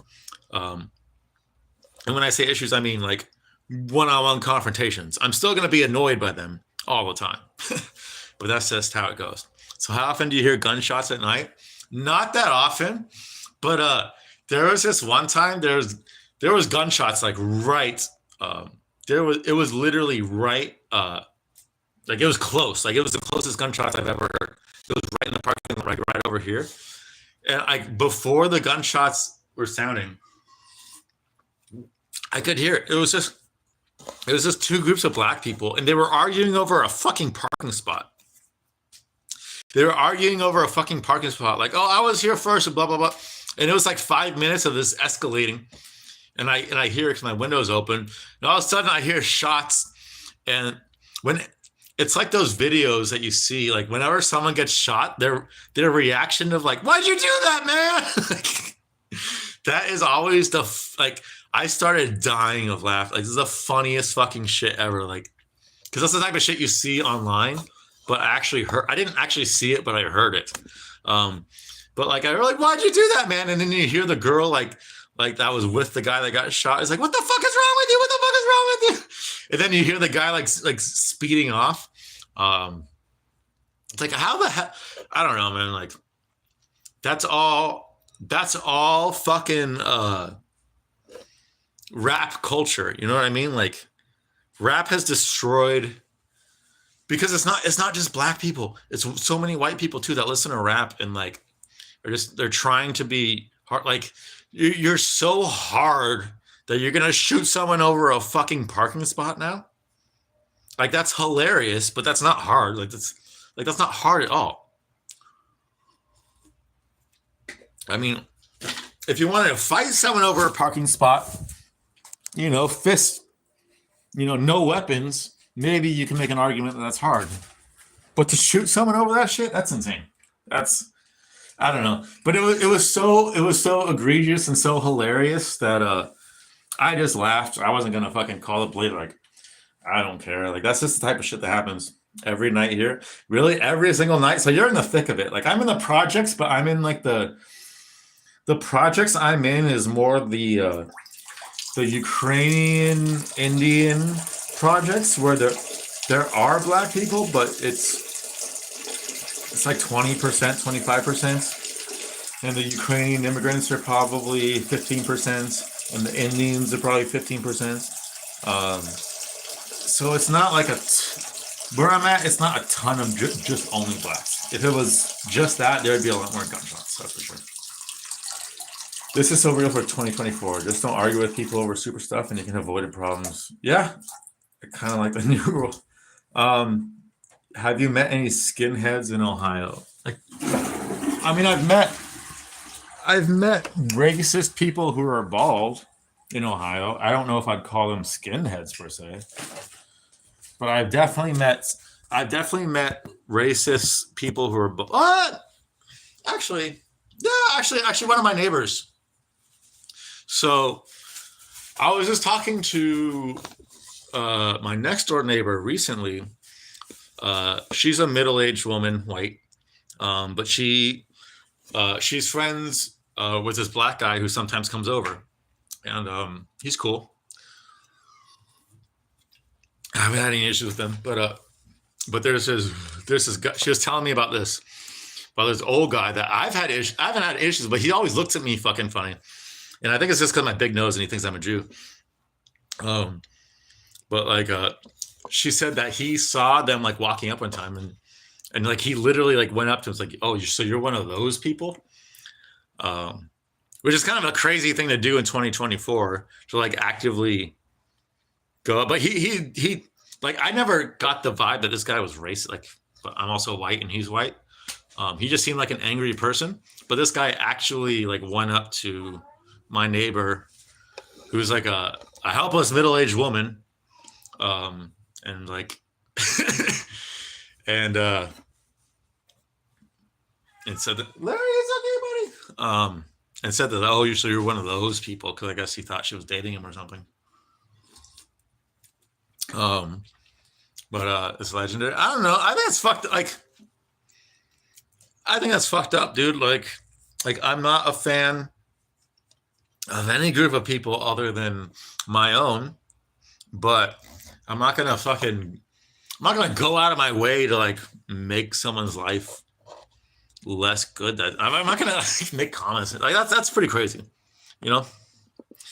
Yeah, you don't look Jewish to me. That's because you just got a funny nose. Yeah, I have a Polish nose that got elbowed by a 6'5" black guy when I was 24. So it looks Jewish, but it's just a big Polish nose that's also broken. It's not actual. Yeah, I'm not Jewish. I'm German, Russian, Polish, and allegedly a little bit of Mexican. I have my doubts on that, but I might be. I don't know. I get my physical attributes mostly from my Polish side. I know that, because like when you look at my Polish family, like you look at that Polish side, like I look like them. Bro just walked up here and called her a coal burner. That's why. Yep, you look like you ate a steering wheel in an accident. A Pollock who hit his face in a steering wheel. That's very kind of you, Nora. I appreciate that. I'll take it. Yeah, lots of Polish people in Cleveland. Where I grew up in California, there was like hardly any Polish people. So my last name, like people didn't call me Ryan. Rarely did people call me Ryan, because there were so many Ryans in my grade that generally, if there was a Ryan, you'd go by your last name. But especially because I was one of the few Polish names that I was always some variation of Quickie Nowicki, Sticky Nowicki, Icky Nowicki, Thicky Nowicki, something like that. So that's probably another reason why I have more what's the word for it? I feel more affiliated with Poland just because people have called me Nowicki so much in my life. You know, what's Polish food like? Not good. That's something I'll say fucking horrible. It's a lot of sausages, and I fucking hate sausages. I don't know what it is. Like I grew up, like my dad would always bring back Polish sausages from like these stupid fucking delis and shit. I tried so many Polish sausages in my life. So fucking many. I never liked one of them. So I like super, super basic standard breakfast sausage that you get at like Denny's or something. I think is actually kind of tasty. But real, actual Polish sausages, it's fucking gross, dude. It doesn't taste anything like it. And it's actually gross, in my opinion. The meat casings and everything, I'm just not a fan. Although I've had Polish duck blood soup a couple times, and that is really, really good. If you can ever get Polish duck blood soup, they'll put chunks of meat in it, but the broth is duck blood, and they'll put some noodles in it and shit. It's actually really, really delicious and really nutritious. Like after you drink a little bit of that, and you feel like you're ready to fucking go. So that's something Polish that I do recommend. But overall, I'm not a fan of Polish food. They just call me Ski because, well, you know. Wait, what? I don't know. I don't know, Nora. You don't like kielbasa? I hate kielbasa, dude. I fucking hate it. Absolutely hate it. Like, give me a why would you ever want to eat sausage? Like, this has been my my perception and my take when it comes to meat over the past couple months. Why would you eat any fucking other meat pretty much when you can eat steak? Steak is so much fucking better. It's like bratwurst. No, dude. It's like, it's just got all these. I can't describe the flavor. It's like, I don't want to say chorizo because chorizo is like a Mexican sausage. It's also gross.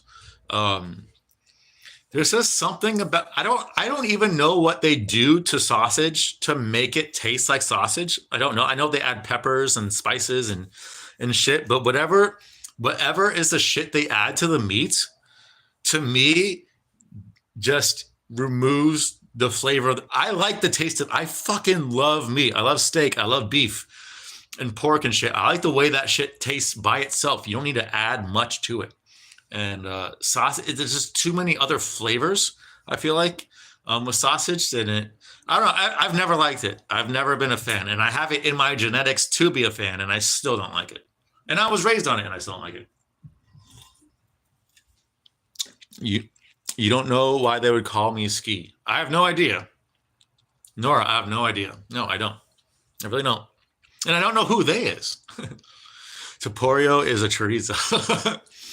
Topurio is he's a Georgian, though. He's not even a chorizo. He looks like a chorizo.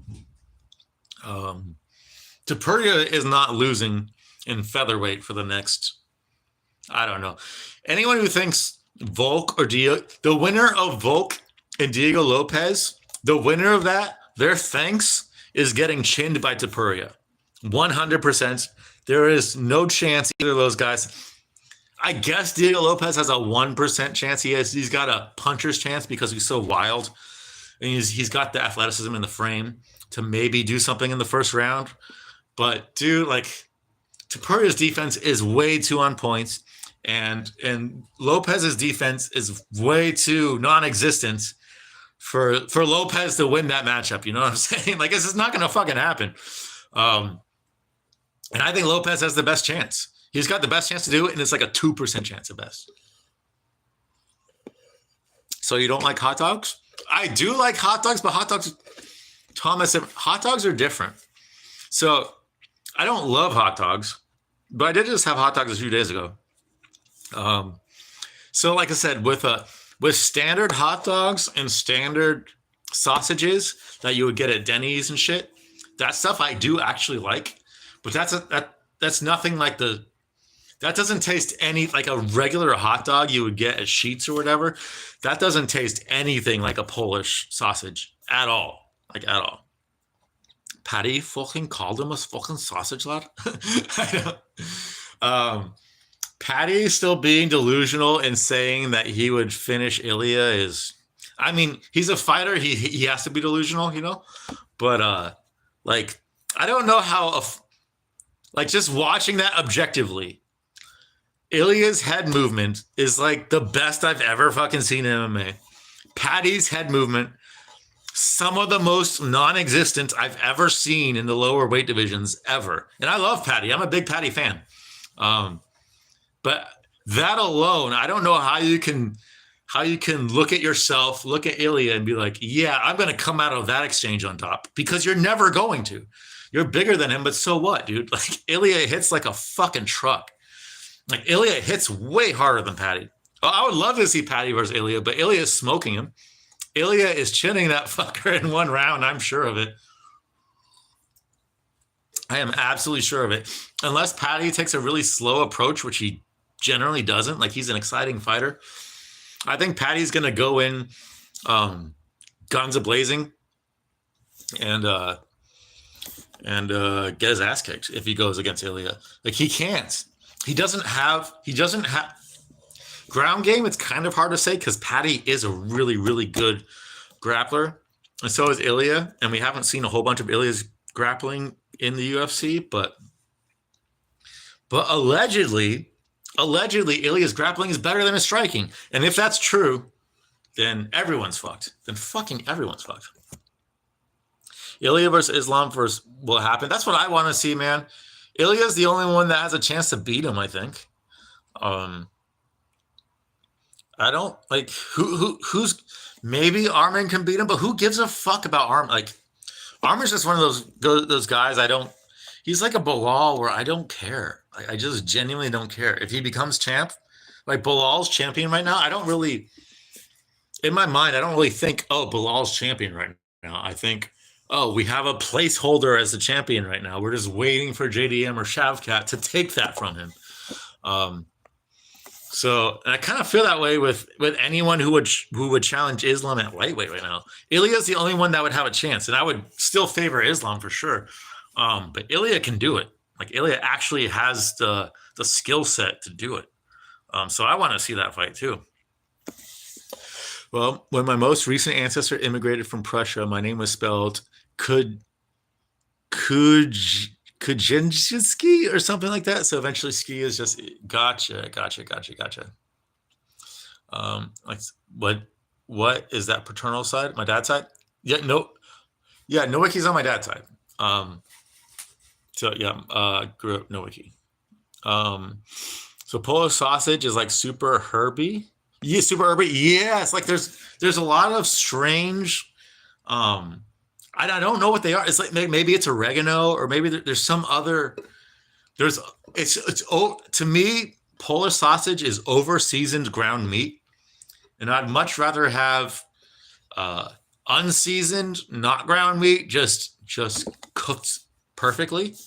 I'd much rather have that. It's more flavorful, and it's way more nutritious to not have it in its ground form. So I've been eating less and less of ground meat, more and more actual like steak and chicken, like it's all and it's chunks, because once you grind a meat in sausage or hamburger or whatever, once you grind it, all those nutrients that are in that are within that meat, like it's being exposed in the air and it's oxidizing, and every single second it's exposed to oxygen, the nutritional value is going down slowly. So I'm trying to eat more and more just steak as I get older, and I feel the more steak I eat, the happier I am. After I eat like 2 or 3 plates of steak, I couldn't be a happier human being. I just feel amazing, and no other food really does that to me. So these days I go by how I fucking feel, and steak's the fucking best. Paddy could beat Islam. I don't think so. I mean, I don't think we've seen enough from Paddy to even say that. That'd be fucking awesome if he did. That'd be a great meme. If he fucking finished a fucking sausage from fucking Dagestan, lad, I fucking love it, lad. But I wouldn't hold my breath. But I do want to see a Paddy run on to the lightweight title. I don't think he gets there, but I want to see it because I think he's a good personality. He's interesting. He's different than most people, and he fights. Like he actually comes to fight. Most fights, his only boring fights are because of his opponents being gay, not him. So I have no issues with Paddy. I like him. The worst is when you get to a command and there's already a ski in that command, and you go ski too. Gotcha. Yeah, they didn't call me ski. They just call me. Yeah, my nickname was always blank Nowicki, icky Nowicki, thicky Nowicki, sticky Nowicki, quickie Nowicki, something like that. So I wasn't ski, I was quickie Nowicki. But same principle. He'd call Islam a cabbage. He's a fucking cabbage, lad. I'd fucking sub that mushroom in a fucking first round, lad. Did any of your family live under communist Poland? Or did they come to America before the aftermath of World War II? Good question. So my great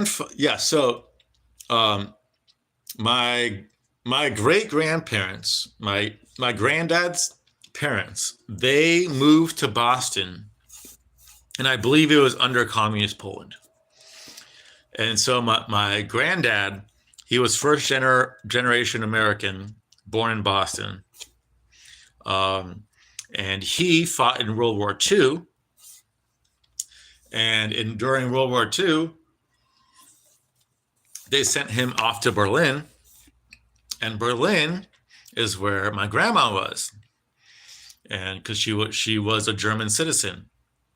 And when they bombed Berlin and they took it over, my grandpa met my grandma there, and he took her back to America. And then they had my dad and my aunt and my uncle. So that's the story of my side of my dad's family, which is crazy. Like, yeah, so without World War II, I wouldn't be alive, which is a crazy thing. And my grandma's like account of Berlin being bombed is crazy. Like, the apartment next to her got fucking toasted. She's just like there's nothing you can do. Like, imagine living in your apartment and your neighbors just get fucking annihilated with fucking shit. But she couldn't. Like, do you move? Do you just stay there? She just fucking stayed. So my grandma was Anne Frank. No, my grandma. No, my grandma is German. My grandma wasn't. It's alleged. I mean, both my grandparents are dead now, so I can't ask them. But I don't think she was a Nazi. But I think she was like me. Larry says hi. She was like me in this political climate. I'm not voting Trump. I'm not voting Kamala. I don't care. I'm just whatever's happening with that's what's going on. And I think that's what was happening with my grandma. She wasn't a Nazi. She wasn't against the Nazis. She was just going along with it, you know? So, but maybe she was a Nazi. I don't know. I mean, her personality was such that I wouldn't put it past her. But she never made any like racist remarks or anything. Like my grandma on my mom's side. Yeah, that funny you say that, MMA Joey. Yeah, that's on my mom's side. Didn't she come out of the same vag that Arnold Schwarzenegger came in? Yeah, that's on my mom's side. Yes, that is true. I can tell that story. But yes, yeah. So my grandma, she didn't talk about. She never talked about the Holocaust. And so here's the thing: I didn't grow up near my dad's mom. She lived first in Louisiana and then in Colorado. So I only met her a few times. So I never really got to talk to her that much about all the shit. But the few times I did, she just talked about how fucking crazy the war is. She didn't talk about Hitler specifically. And I think she just had that. I don't think she felt guilty, but it's like there's a stigma when it comes to talking about Hitler. This stream is gonna be I'm sure it's hidden from not a lot of subscribers because I'm talking about it right now. But she didn't actually talk about the Holocaust. Although I asked about it and she'd always like skirt around it. But like I said, I only met her a few times. So it wasn't like something. It wasn't something like I could just keep harking on her. Like my other grandma, my mom's mom, she lived like 10 minutes away from me growing up. So like she was basically another parent. So that was another. So I had a different relationship with my mom's mom versus my dad's mom. And both my granddads, both on my mom's side and my dad's side, they both died before I was born. So I never got to meet them. But yeah, so I came out of the same vag that Arnold Schwarzenegger coomed in. That was true. Yeah, my mom dated Arnold Schwarzenegger when she claims when she was like 19. When she was like 19 or something. Ooh. Oh God, that was bad. And for like a year or two. And the reason why they broke up was because he had to go to, I can't remember where, but he had to go somewhere for like half a year or something to film a movie or to do something like that. And my mom didn't want to go with him, and that's why they broke up. But yeah, like they were like an actual. It wasn't like a one night stand thing. My mom dated Arnold for like a year when she was like 19 or something, and I think he was like in his early 20s. They do not like this. Wait, they them, or the Zimzer? I like Trump, hate Kamala. So, well, when it comes to politics, it's all fake, it's all scripted, and I'll never vote for either side. I don't care. I mean, but obviously, when you listen to Trump talk, and when you listen to Kamala talk, only one of them is palatable. Only one of them comes off like an actual human. Only one of them can actually has comedic timing and actually will speak to you like a human. Whereas Kamala she's just pure vice principal energy. I always say that when describing her, is pure vice principal energy. It's always like, yeah, everybody, let's go along with what I say. It's always very manipulative. It's always very you can't have a conversation with Kamala. It's not possible. She always has an ulterior motive. Whereas I feel like with Trump, I feel like you get him away from everything. Like he seems like an actual person to me, So on that alone, obviously with their politics and shit, obviously I like more with Trump, but I will never vote. And I know Trump's gonna win anyways. It doesn't even matter. But Trump is going to, I know for a fact Trump is going to win. There's no point to even worry about it. This has been written for years in advance. Trump is going to win. Don't worry about it. I promise you that. I know that. I knew Trump was going to get fake assassinated 8 months before it happened. So I know Trump's going to win. I know. Yerg! Is your mom's side Jewish? No, she's Russian.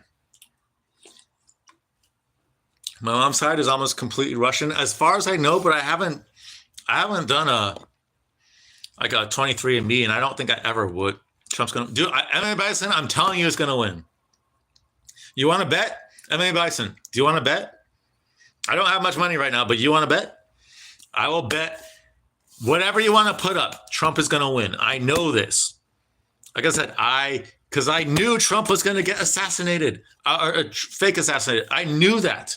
8 months beforehand because I just happened to watch the right video of the right guy, and that guy has a lot of very accurate accurate predictions. And he said in the summer, there's going to be a large scale fake Trump assassination attempt, and there's going to be another smaller one. And he was right on both times. And he said Trump's going to win. And with all the evidence he wrote out, it's like, if he was right on the first two, he was right on the third one. Just take my word for it. Just take my word for it. There's no point in even thinking about it. Trump is going to win. They want you to think Kamala's going to win. Just like they wanted you to think Hillary Clinton was going to win in 2016. But Trump is going to win.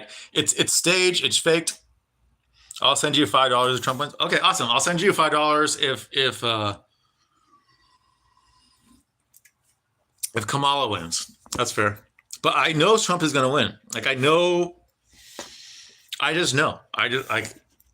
Just like I knew Biden was going to win. These things are, they seed what's going to happen in the future with sporting events and shit, and with other news events. And there's certain channels, I don't do the research myself because I don't want to waste my time digging into that shit. It's really fucking pointless.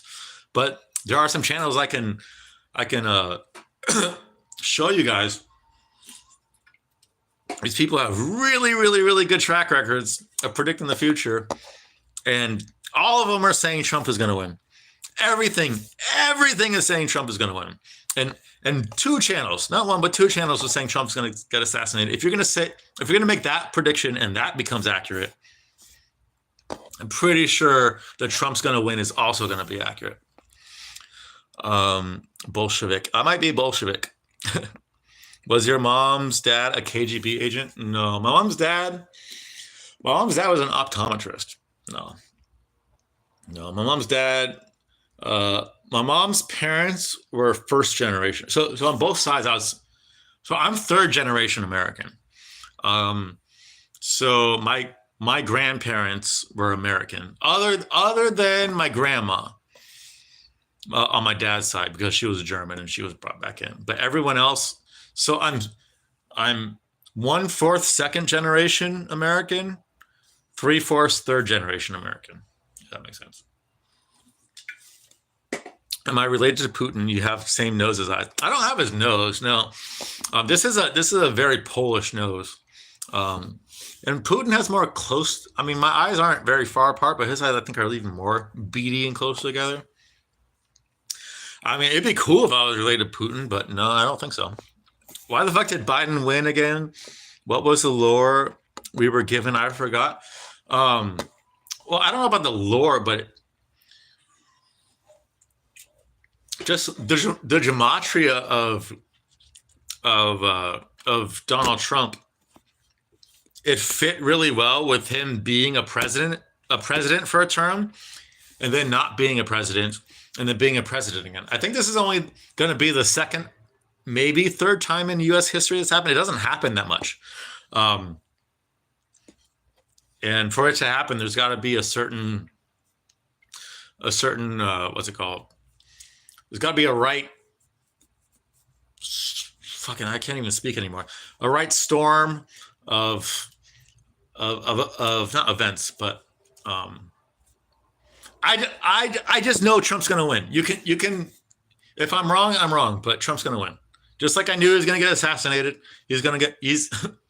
Assassinated when there's like a little tiny fucking like BB to fucking hit his ear. That bullet could have hit his head. He wasn't going to die, dude. Like, come on. Do these people talk about crypto by chance? But what do you mean by these people? What do you mean by these people, Tom? You should live stream the riots after Trump. There's gonna be. Oh my god! Can you imagine all the? I'm not voting because I would never vote because I don't care. But my spiritual vote is with Trump, just because when Trump was president from 2016 to 2020, the liberal tears whenever you just mentioned Trump was always just hilarious. Like it never got old to me. They would like you just mention his name, you just see they just see the color orange and their eyes go red and they just freak out. I am ready for another 4 years of that.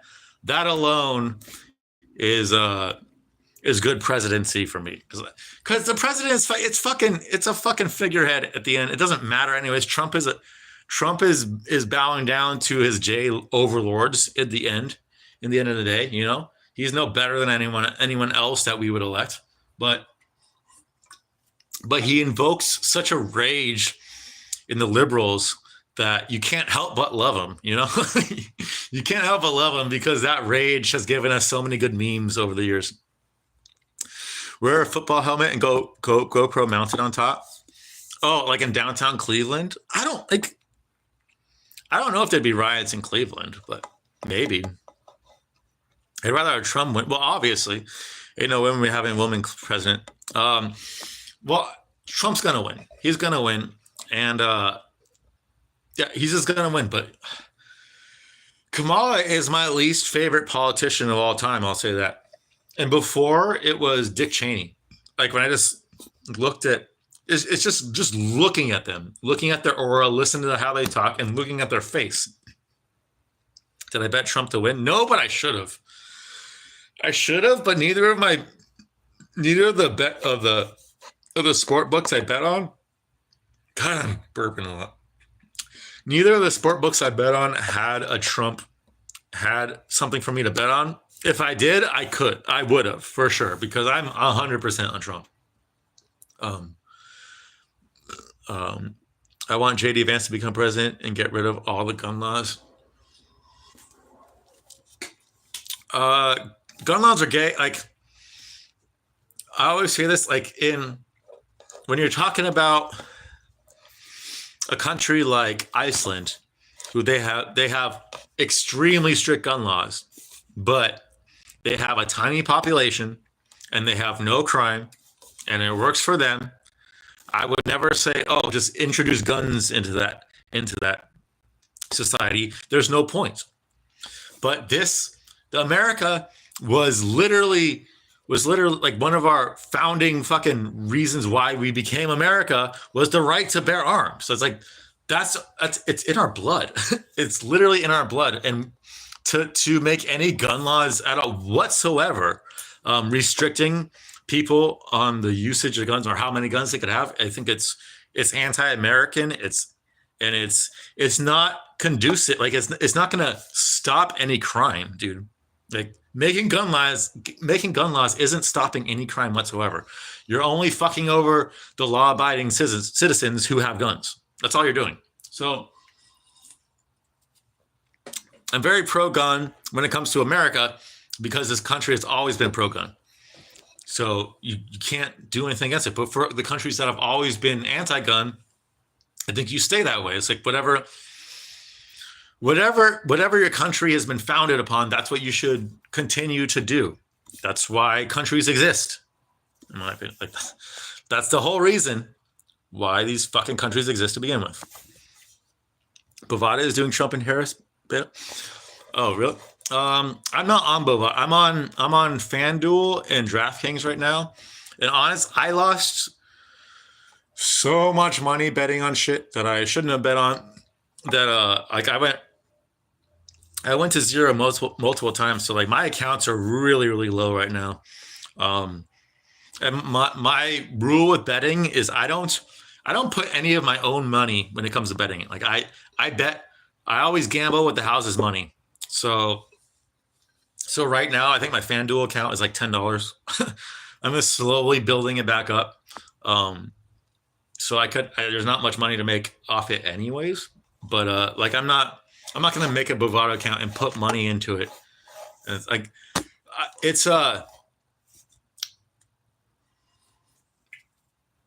I come to the realization that it's counterproductive and is disadvantageous to gamble because what you're doing is like energetically you're saying, I don't have enough money. I need to risk my money to make enough money to have more money, if that makes sense. Whereas if you gamble or if you don't gamble at all, or if you gamble like how I do, if you just gamble with the house money and you're not like attached to it anymore. It's like you're putting out into the universe, like I don't have enough money, so I need to risk this shit to get more. Whereas when you stop doing that shit, or this is just my personal experience, in my opinion, is when I stopped doing that, when I stopped putting so much time and mental effort and like what I'm going to bet on that day and all that shit, I started getting more money in my real life, because I freed up that space. Like I wasn't like hoping on wins. God, I hope I win money today. It's like, no, I'm just going to get money today. It's kind of like slapping God in the face a little bit. It's like, you're not relying on God for money. You're relying on gambling for money. It's kind of hard. It's a very subtle thing that's hard to describe, but something I've noticed in my life. Life is better when I still gamble, and I will always gamble because it makes fights more fun. It makes games more fun, but I will never put the amount of time and effort that I used to put into it ever again. Like I'm not going to cast astrology charts. I'm not going to look at the gematria anymore. I don't care enough to do that anymore. I'm just going to, like, if I get a good tip, I'm going to bet it. Or if I get a good feeling, I'm going to bet it. And if not, then I'm not. It's supposed to gambling should enhance your life. It should enhance your watching experience. It shouldn't make it worse. And when I was like really, really digging, like grinding my gears, like trying to get every single half percentage edge I possibly could on the books so that I can make a tiny percent of profit, like it's just not worth it. Like you might get that half percentage, but what you lose in return is just fucking not worth it. And I think the reason why gambling has become so popular in the last few years is specifically because of that, because it's so easy to get addicted, and it's so easy to do some research for an hour, make a bet, it hits, and then you get that dopamine rush, and it's like, oh shit, I'm just going to keep doing this now.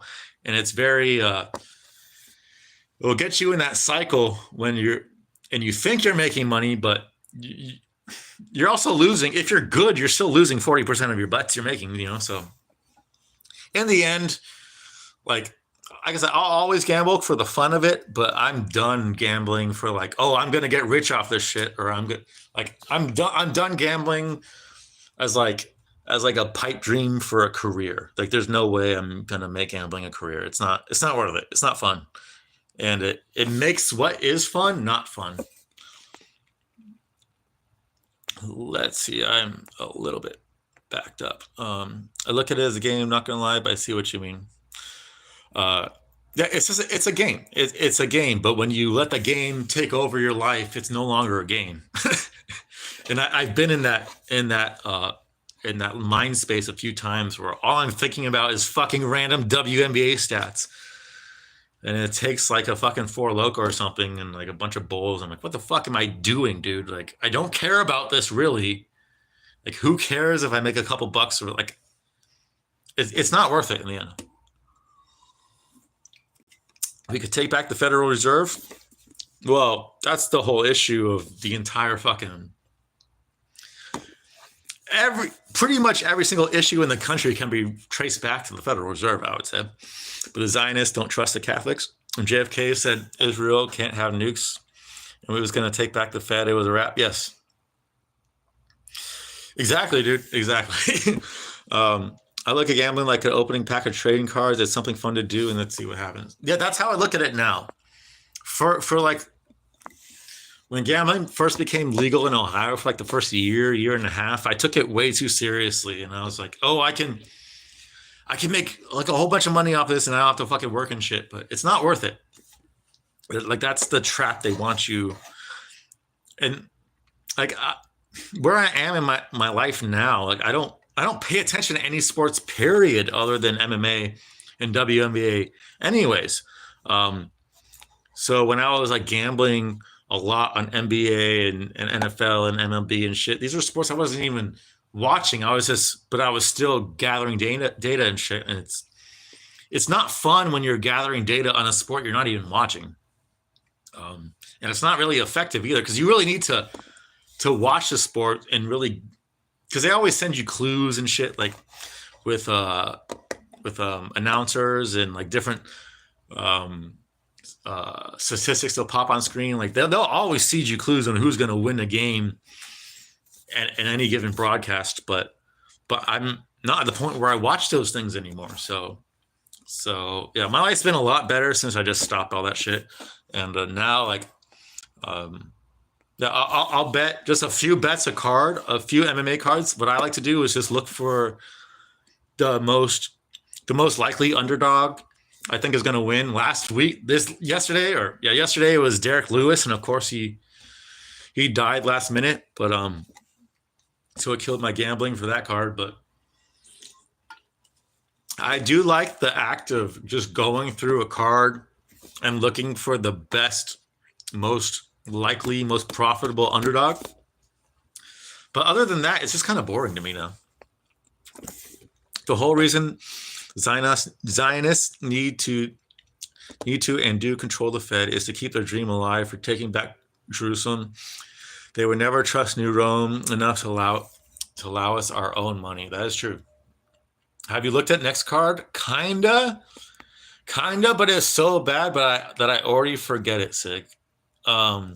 It's Protez Magni. What the fuck else is on that card? Like, I did look at it yesterday, and I already forgot. I remember just thinking it was bad, and then I looked at 210 and thinking it was also bad. Just this streak of cards we have coming up is just fucking shit, dude. And this like 309 was pretty shit too. Other than Max Ilya, 309 was pretty fucking dog shit. UFC is just, I would say, the worst state it's ever been when it comes to the succession of horrible cards back to back. I don't think there's ever been a time when MMA has been in a worse spot than it is right now. That being said, I think MMA is still in a good spot because many people are still watching it and it's still growing. And I think eventually it will right itself when we get a new contract that doesn't reward that will reward actually trying for cards versus a contract is just, oh, you get 40 cards a year on ESPN. It doesn't matter how good those cards are. Once that changes, then everything will change, I think. To be honest, New Rome, aka America, should not be trusted with their own money. Just look at Nick Fuentes and the Groypers. They're all anti-Zionist. I don't know who Nick Fuentes is. I don't keep track. I do my best not to keep track of all this shit because it's not. Because I'm just gonna make myself crazy, you know. I'm like my grandma when she was fucking in Berlin when it was getting bombed. Just like I'm just gonna fucking ride this shit out. Like I'm not gonna try not to get too attached to it because it's a shit show. If I was a Zionist, I would never allow America freedom. If they did, they would be back to two-state solution, Ottoman Empire rule again. Groypers don't care. They will rather Bolsheviks destroy America before they allow Jerusalem go back to Jews. Yeah, I mean, America's been the last 4 years, and especially this last year, America has I mean, at least where I live, at least here in Cleveland, America has gone fucking down the tubes. There's so many illegal immigrants. It's crazy. It's really sad to see.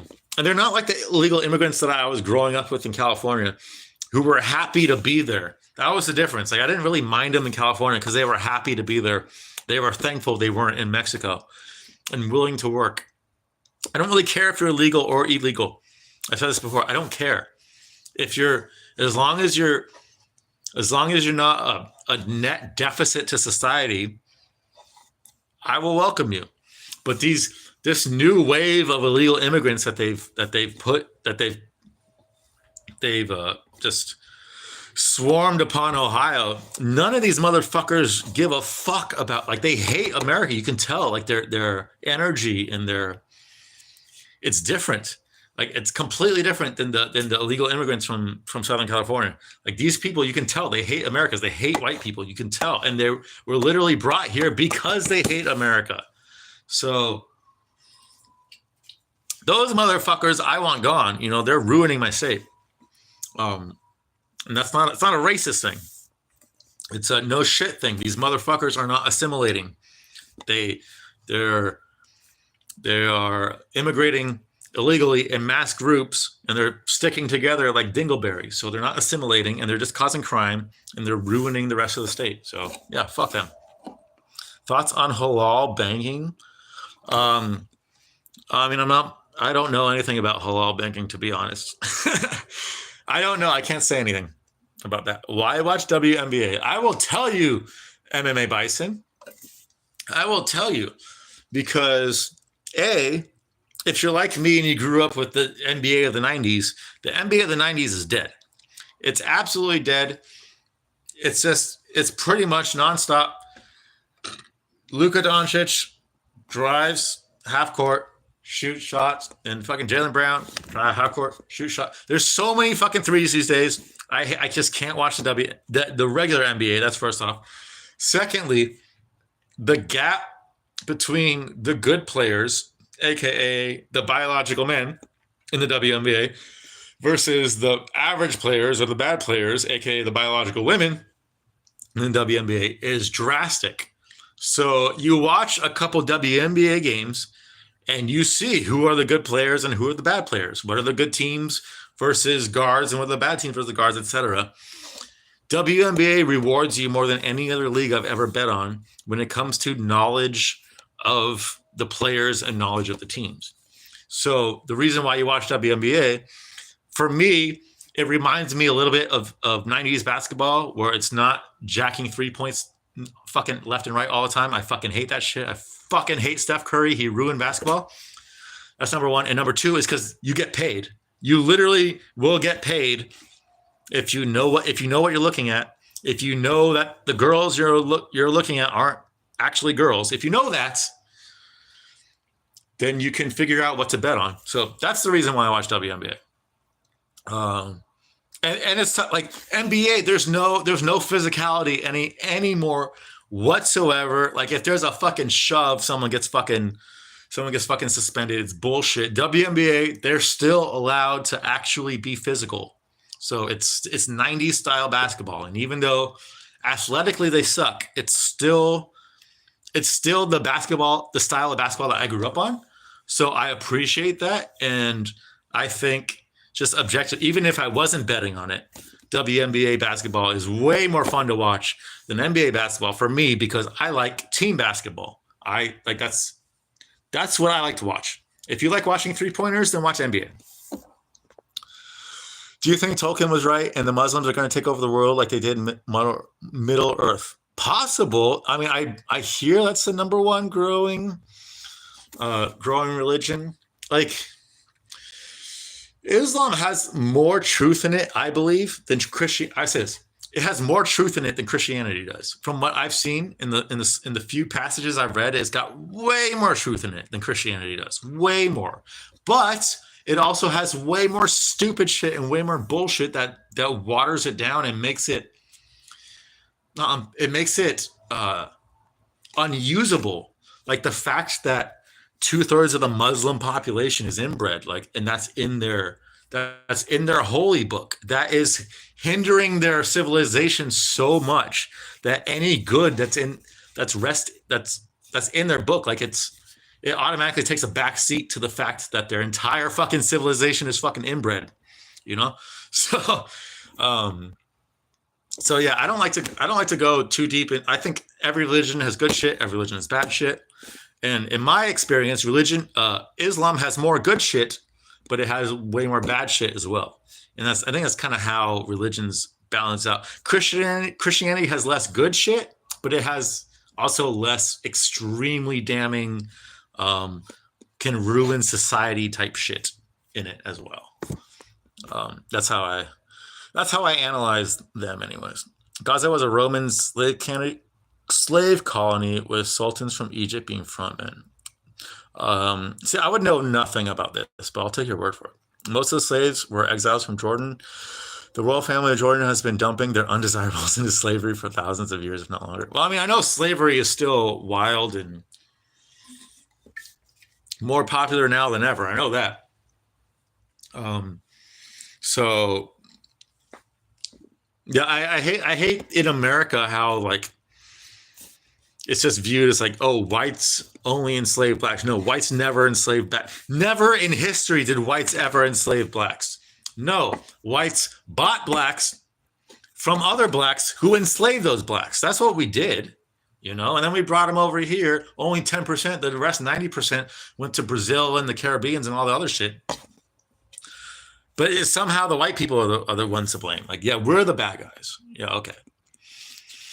Yeah, UFC is terrible right now. Worse it's ever been. I'm hoping just a low point of a huge error shift in the grand scheme. Yeah, hopefully.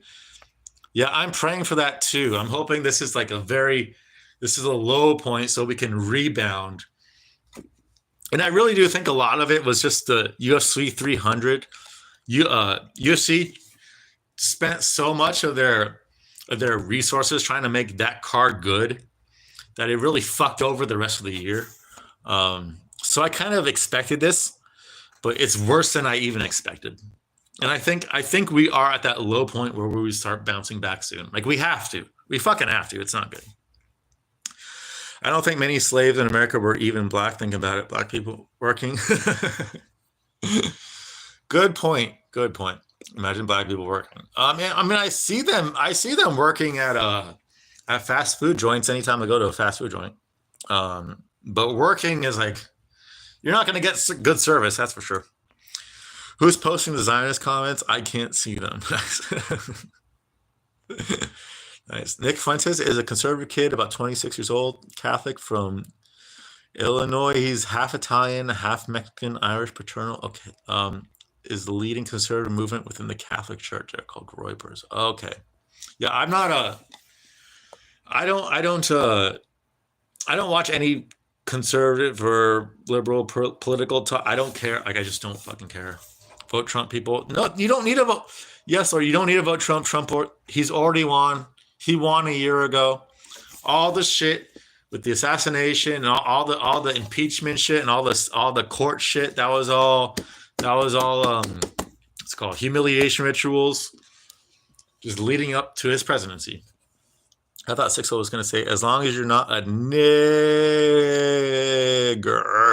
I would never say that. I would never say that. The point is, most Jews aren't even Zionists. I call them reluctant Zionists. They don't even believe in the Jewish prophecy, and most of them drag ass at temple or synagogues for trust funds. True. Well, that's true. Most Jews are not practicing Jews. That is true. Like the standard, the stereotypical New York Jew.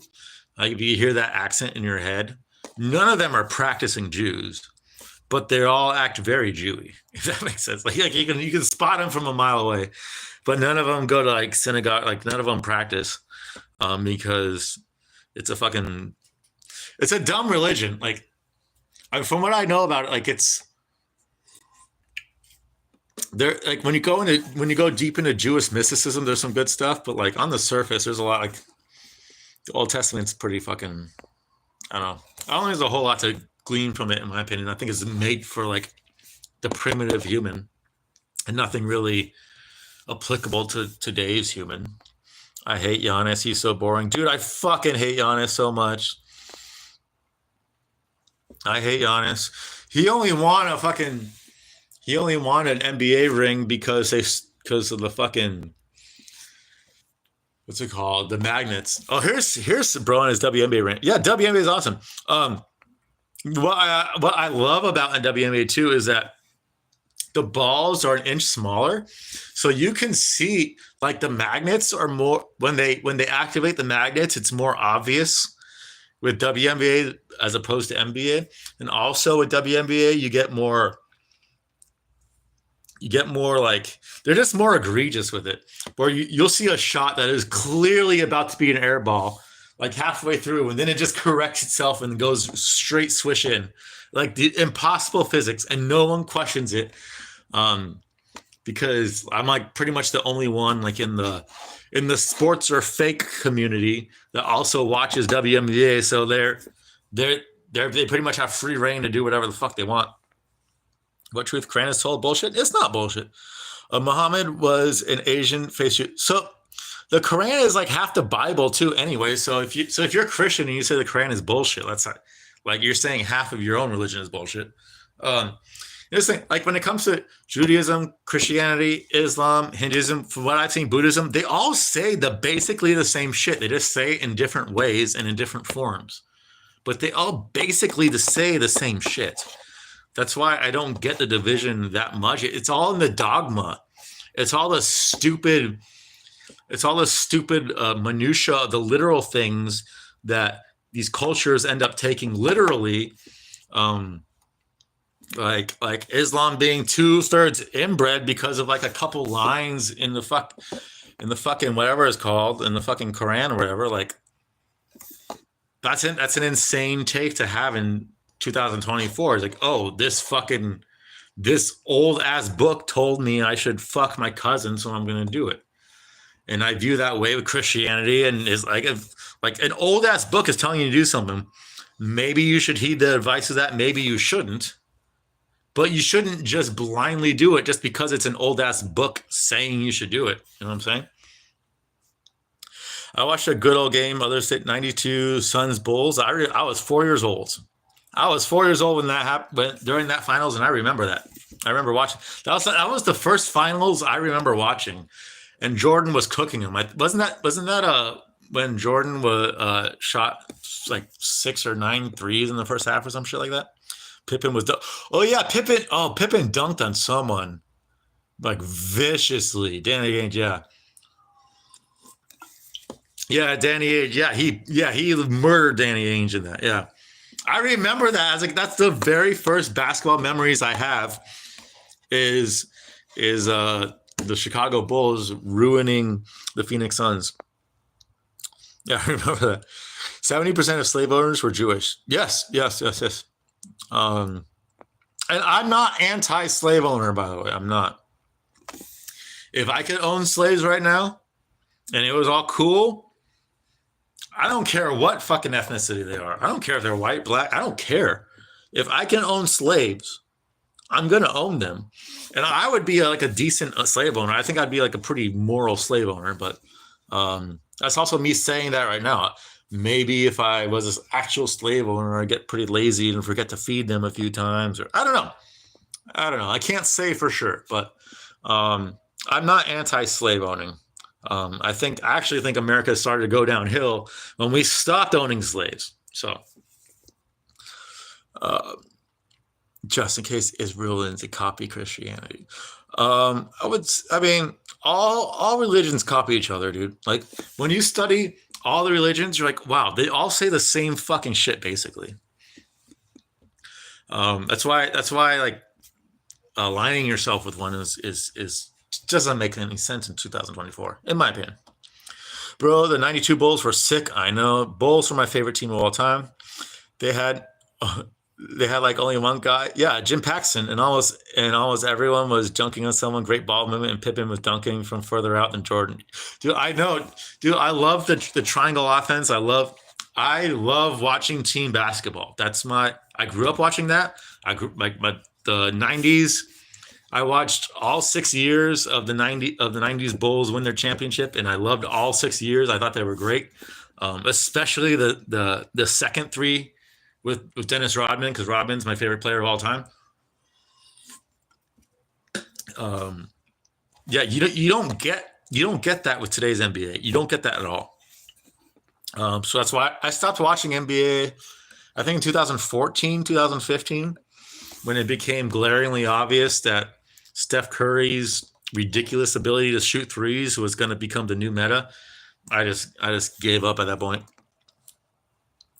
Hope Magny doesn't play spoiler to Protez. I can't see how, dude. I just don't see how he does. Unless Protez pulls him a lot and tires him out beating the shit out of Magny so bad. But I said this earlier, Protez hits so much harder. He hits so much harder. And Magny's coming off a bad loss. And I'm pretty sure he got paid like an extra amount of money to take this fight. I just don't see Magny surviving a round. I really don't. I think Protez is it's gonna be a brutal, absolutely brutal KO. But there's always that slight chance that, like he wobbles Magny and then empties his tank and goes too hard going for a finish, and then he's tired, and in the third round Magny comes back and subs him. That can always fucking happen with a Magny fight. But at this point, I'm fucking done with Magny. Like, we've seen Magny how many times? 40 fucking times. We know what we're gonna like. I'm just sick of it. We don't need to see Magny in a fucking main event, dude. Especially against someone like Protez. I want to see. I've been saying this in Discord for a long time. Protez versus Bryan Battle. Top 2 matchups I want to see in UFC period right now is Protez versus Battle. That would be all-time banger. Like, someone's getting knocked out in the first round, almost for sure. And it's going to be gnarly. It's going to be a gnarly fucking fight for as long as it lasts. That, and I wanted this up until Pereira lost his last fight, but I want to see Michel Pereira versus DDP. I also think that's a really, really good matchup because they're both so crazy built for the division, and they're such athletic freaks for the division that I think it'd be a good fun matchup. Hold on, that's why I call it BS, because it's just copying Christianity by adding Muhammad fanfic. Yeah, but Christianity fucking stole from pagan shit, and like all religion steals from itself. That's the thing. Like it goes back to pagan shit. Like before the Jews and Christians were even around. So like the idea of Jesus was not a new thing. Even though I personally do believe Jesus was a real person.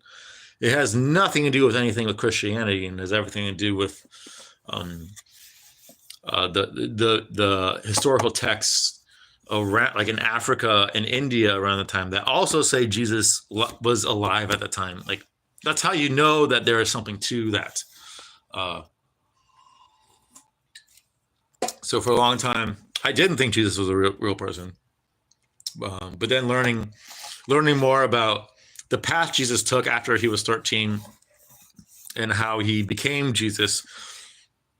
I'm at a point now where I do think he was a real person, and I view him as a prophet of sorts, but I don't view any man as a savior. I think that's an insane thing to think, to have that thought, like this man died on the cross to save. No, thousands of people died on the cross all the fucking time in Jesus' time. That wasn't anything new.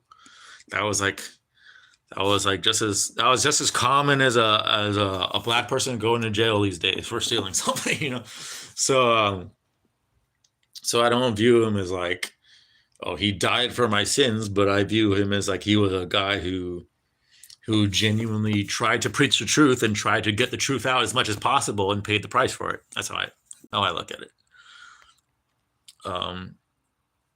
Thoughts on racial mixing?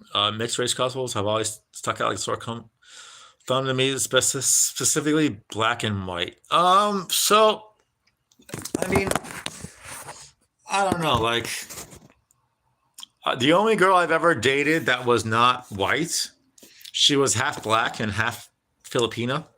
And it didn't feel that weird to me, to be honest, because she had a very white personality. But like, it didn't bother me at all. But at the same time, like, I definitely prefer white girls. I think we all prefer like our own race. But like, would I ever have kids with a black? I don't know. Probably. It's hard to say. Like, if I met the right girl and she happened to be black, then I would. But like, I'm not looking for a black girl to have kids with, if that makes sense. I'm definitely not like looking for that. But I wouldn't be like 100% opposed to it either, because there are some genetic advantages your kids can have from being mixed race. So when you're going to ask out a black girl, I told you, I mean, I haven't dated a black girl here, but the one black girl I dated, she was half black, half Filipino, white personality. So I have dated at least a half black chick before, and she like her lips were like completely black. So I think I should get full points for that. I was wrong. It was 93 that they opened up. So sick. Right? But it was 93. They had their red jerseys on. Everyone was dunking. Everyone no match. This physical ball play and alley oops. I know. Yeah, dude. Like, I miss hand checking. I miss the physical ball play. Like, new NBA, like, you're not allowed to touch. If you're defending someone, you're not even allowed to fucking touch them. How the fuck are you supposed to defend someone if you can't touch them? Like, you have to get in front of them, and it's all about drawing charges and shit and all that fucking gay shit. Like, I prefer strength-based, alpha-based, Chad-based basketball, where like the stronger person is gonna get positionally, they're gonna get the advantage. I like watching that. You can still see that in the WNBA. You can't see that in the NBA. I have a conspiracy. Scottie Pippen is the only one who never competed against Jordan in the dunk contest because he couldn't do the one dunk no one else could. The two-handed dunk from behind the free throw line.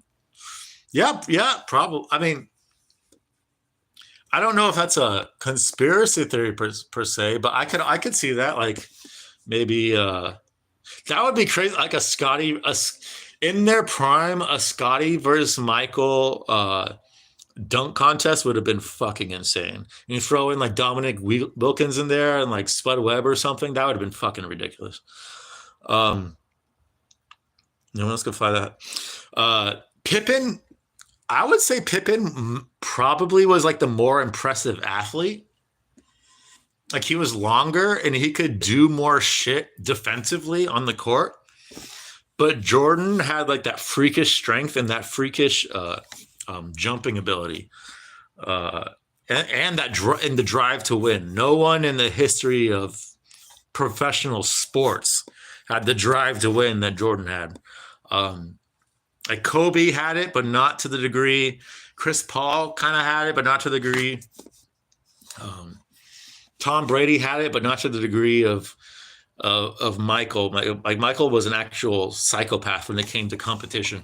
That's why it was such a spectacle, because every single game, it didn't matter if they were facing the fucking Clippers or the fucking Cleveland Cavaliers, who were like basement dwellers at the time. It didn't matter. You knew Jordan was coming to play and coming to beat the shit out of them every single fucking time. That's something you don't see in today's NBA because there's 82 games and it's fucking almost impossible to fucking do that shit.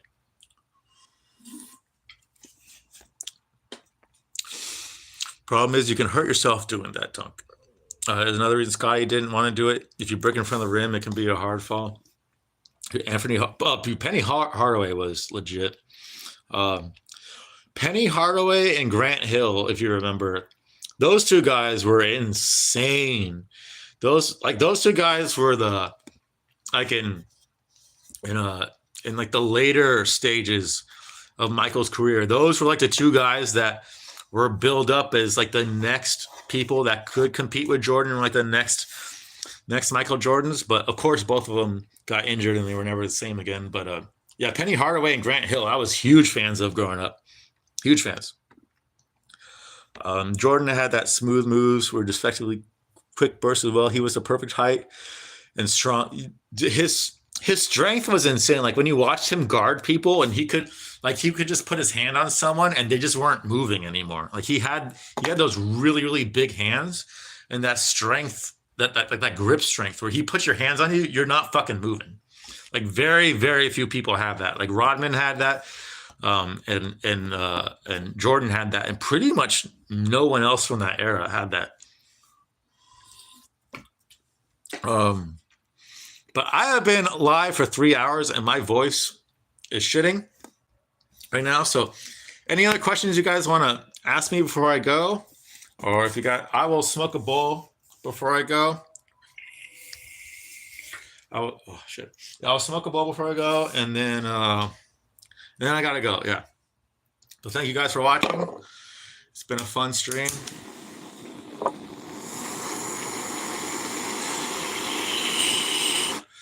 Do you see all the? I got like grams and grams of reclaim here. I gotta actually reclaim. Have you considered getting addicted to Yu-Gi-Oh? I never got into Yu-Gi-Oh as a kid. Like when I was a kid, Pokemon was a thing, and then Digimon was a thing, and then Yu-Gi-Oh was like right after that. But I didn't have I don't know what to call it. I didn't have I was so into Pokemon and Digimon at the time, I didn't have the mental capacity to add in Yu-Gi-Oh as well. So I never got into it. So I have no thoughts in Yu-Gi-Oh, period. Because even though that was my time, like I think it came out when I was like in 6th grade or something. I never got into it. I just thought, honestly, it was just a name. I just thought the name Yu-Gi-Oh sounded gay. So that was like my biggest barrier to entry. It was like it sounded gay, and it seemed more anime-ish than like Pokemon and stuff. So yeah, I can't imagine getting myself addicted to Yu-Gi-Oh. But speaking of addiction, I think either tomorrow, my brain can't handle it today. For sure, cannot handle it today. I can see how I wake up tomorrow. But if I wake up tomorrow and I feel all right, then I'm going to do some DXM. And if not, then I'm going to do it the next day. Because it's been a few days. And days I do DXM are way more fun. Way more fun than days I don't do DXM. Thoughts? How about getting addicted to Pokemon cards? I did. I had. Hold on. Go to actual 9. Okay. When I was a little kid, yeah, I collected Pokemon cards. I played I went to Pokemon tournaments and stuff. I had the original Pokemon set with like the Charizard and Blastoise and all that shit.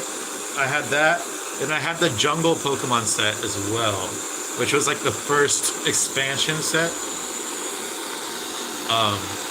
Yeah, I was huge into Pokemon cards as a kid, but I mean, I haven't seen those things in years, so which is crazy. I think if I still had them, I'm pretty sure I could sell them for like a good amount of money. But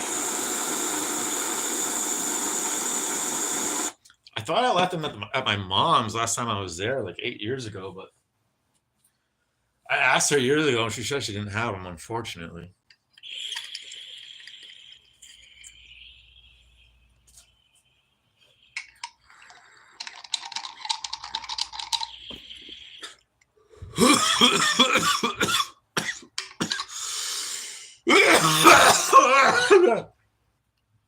Oh my god. Have a good night. Or it's probably morning or afternoon where you are, Nora. Thanks for tuning in, man.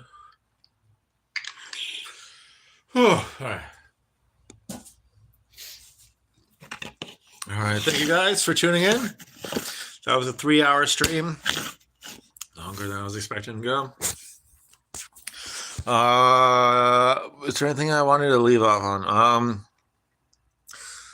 Okay, so WNBA just stopped, but especially in the first like 10 games of the season, first 10, 15 games of the season, where like it's a small league and there's so much turnover that every single year the teams are way different. Like watching the first 10, 15 games of the season, WNBA, and taking notes and betting on that shit, it's as far as gambling goes, it's the best thing. It's the best league to bet on by far. That's the reason why I do it. But I'm done with fucking talking about WNBA. Fuck it, whatever. All right, bye guys. I love you. Peace out. Thanks for watching. I'm trying. I think it's right here. Right here? No? Here? No. Okay, I got it here. Right here. Right here. Oh, okay, it's right here. Right here. Oh no, it's right here. No, it's right here.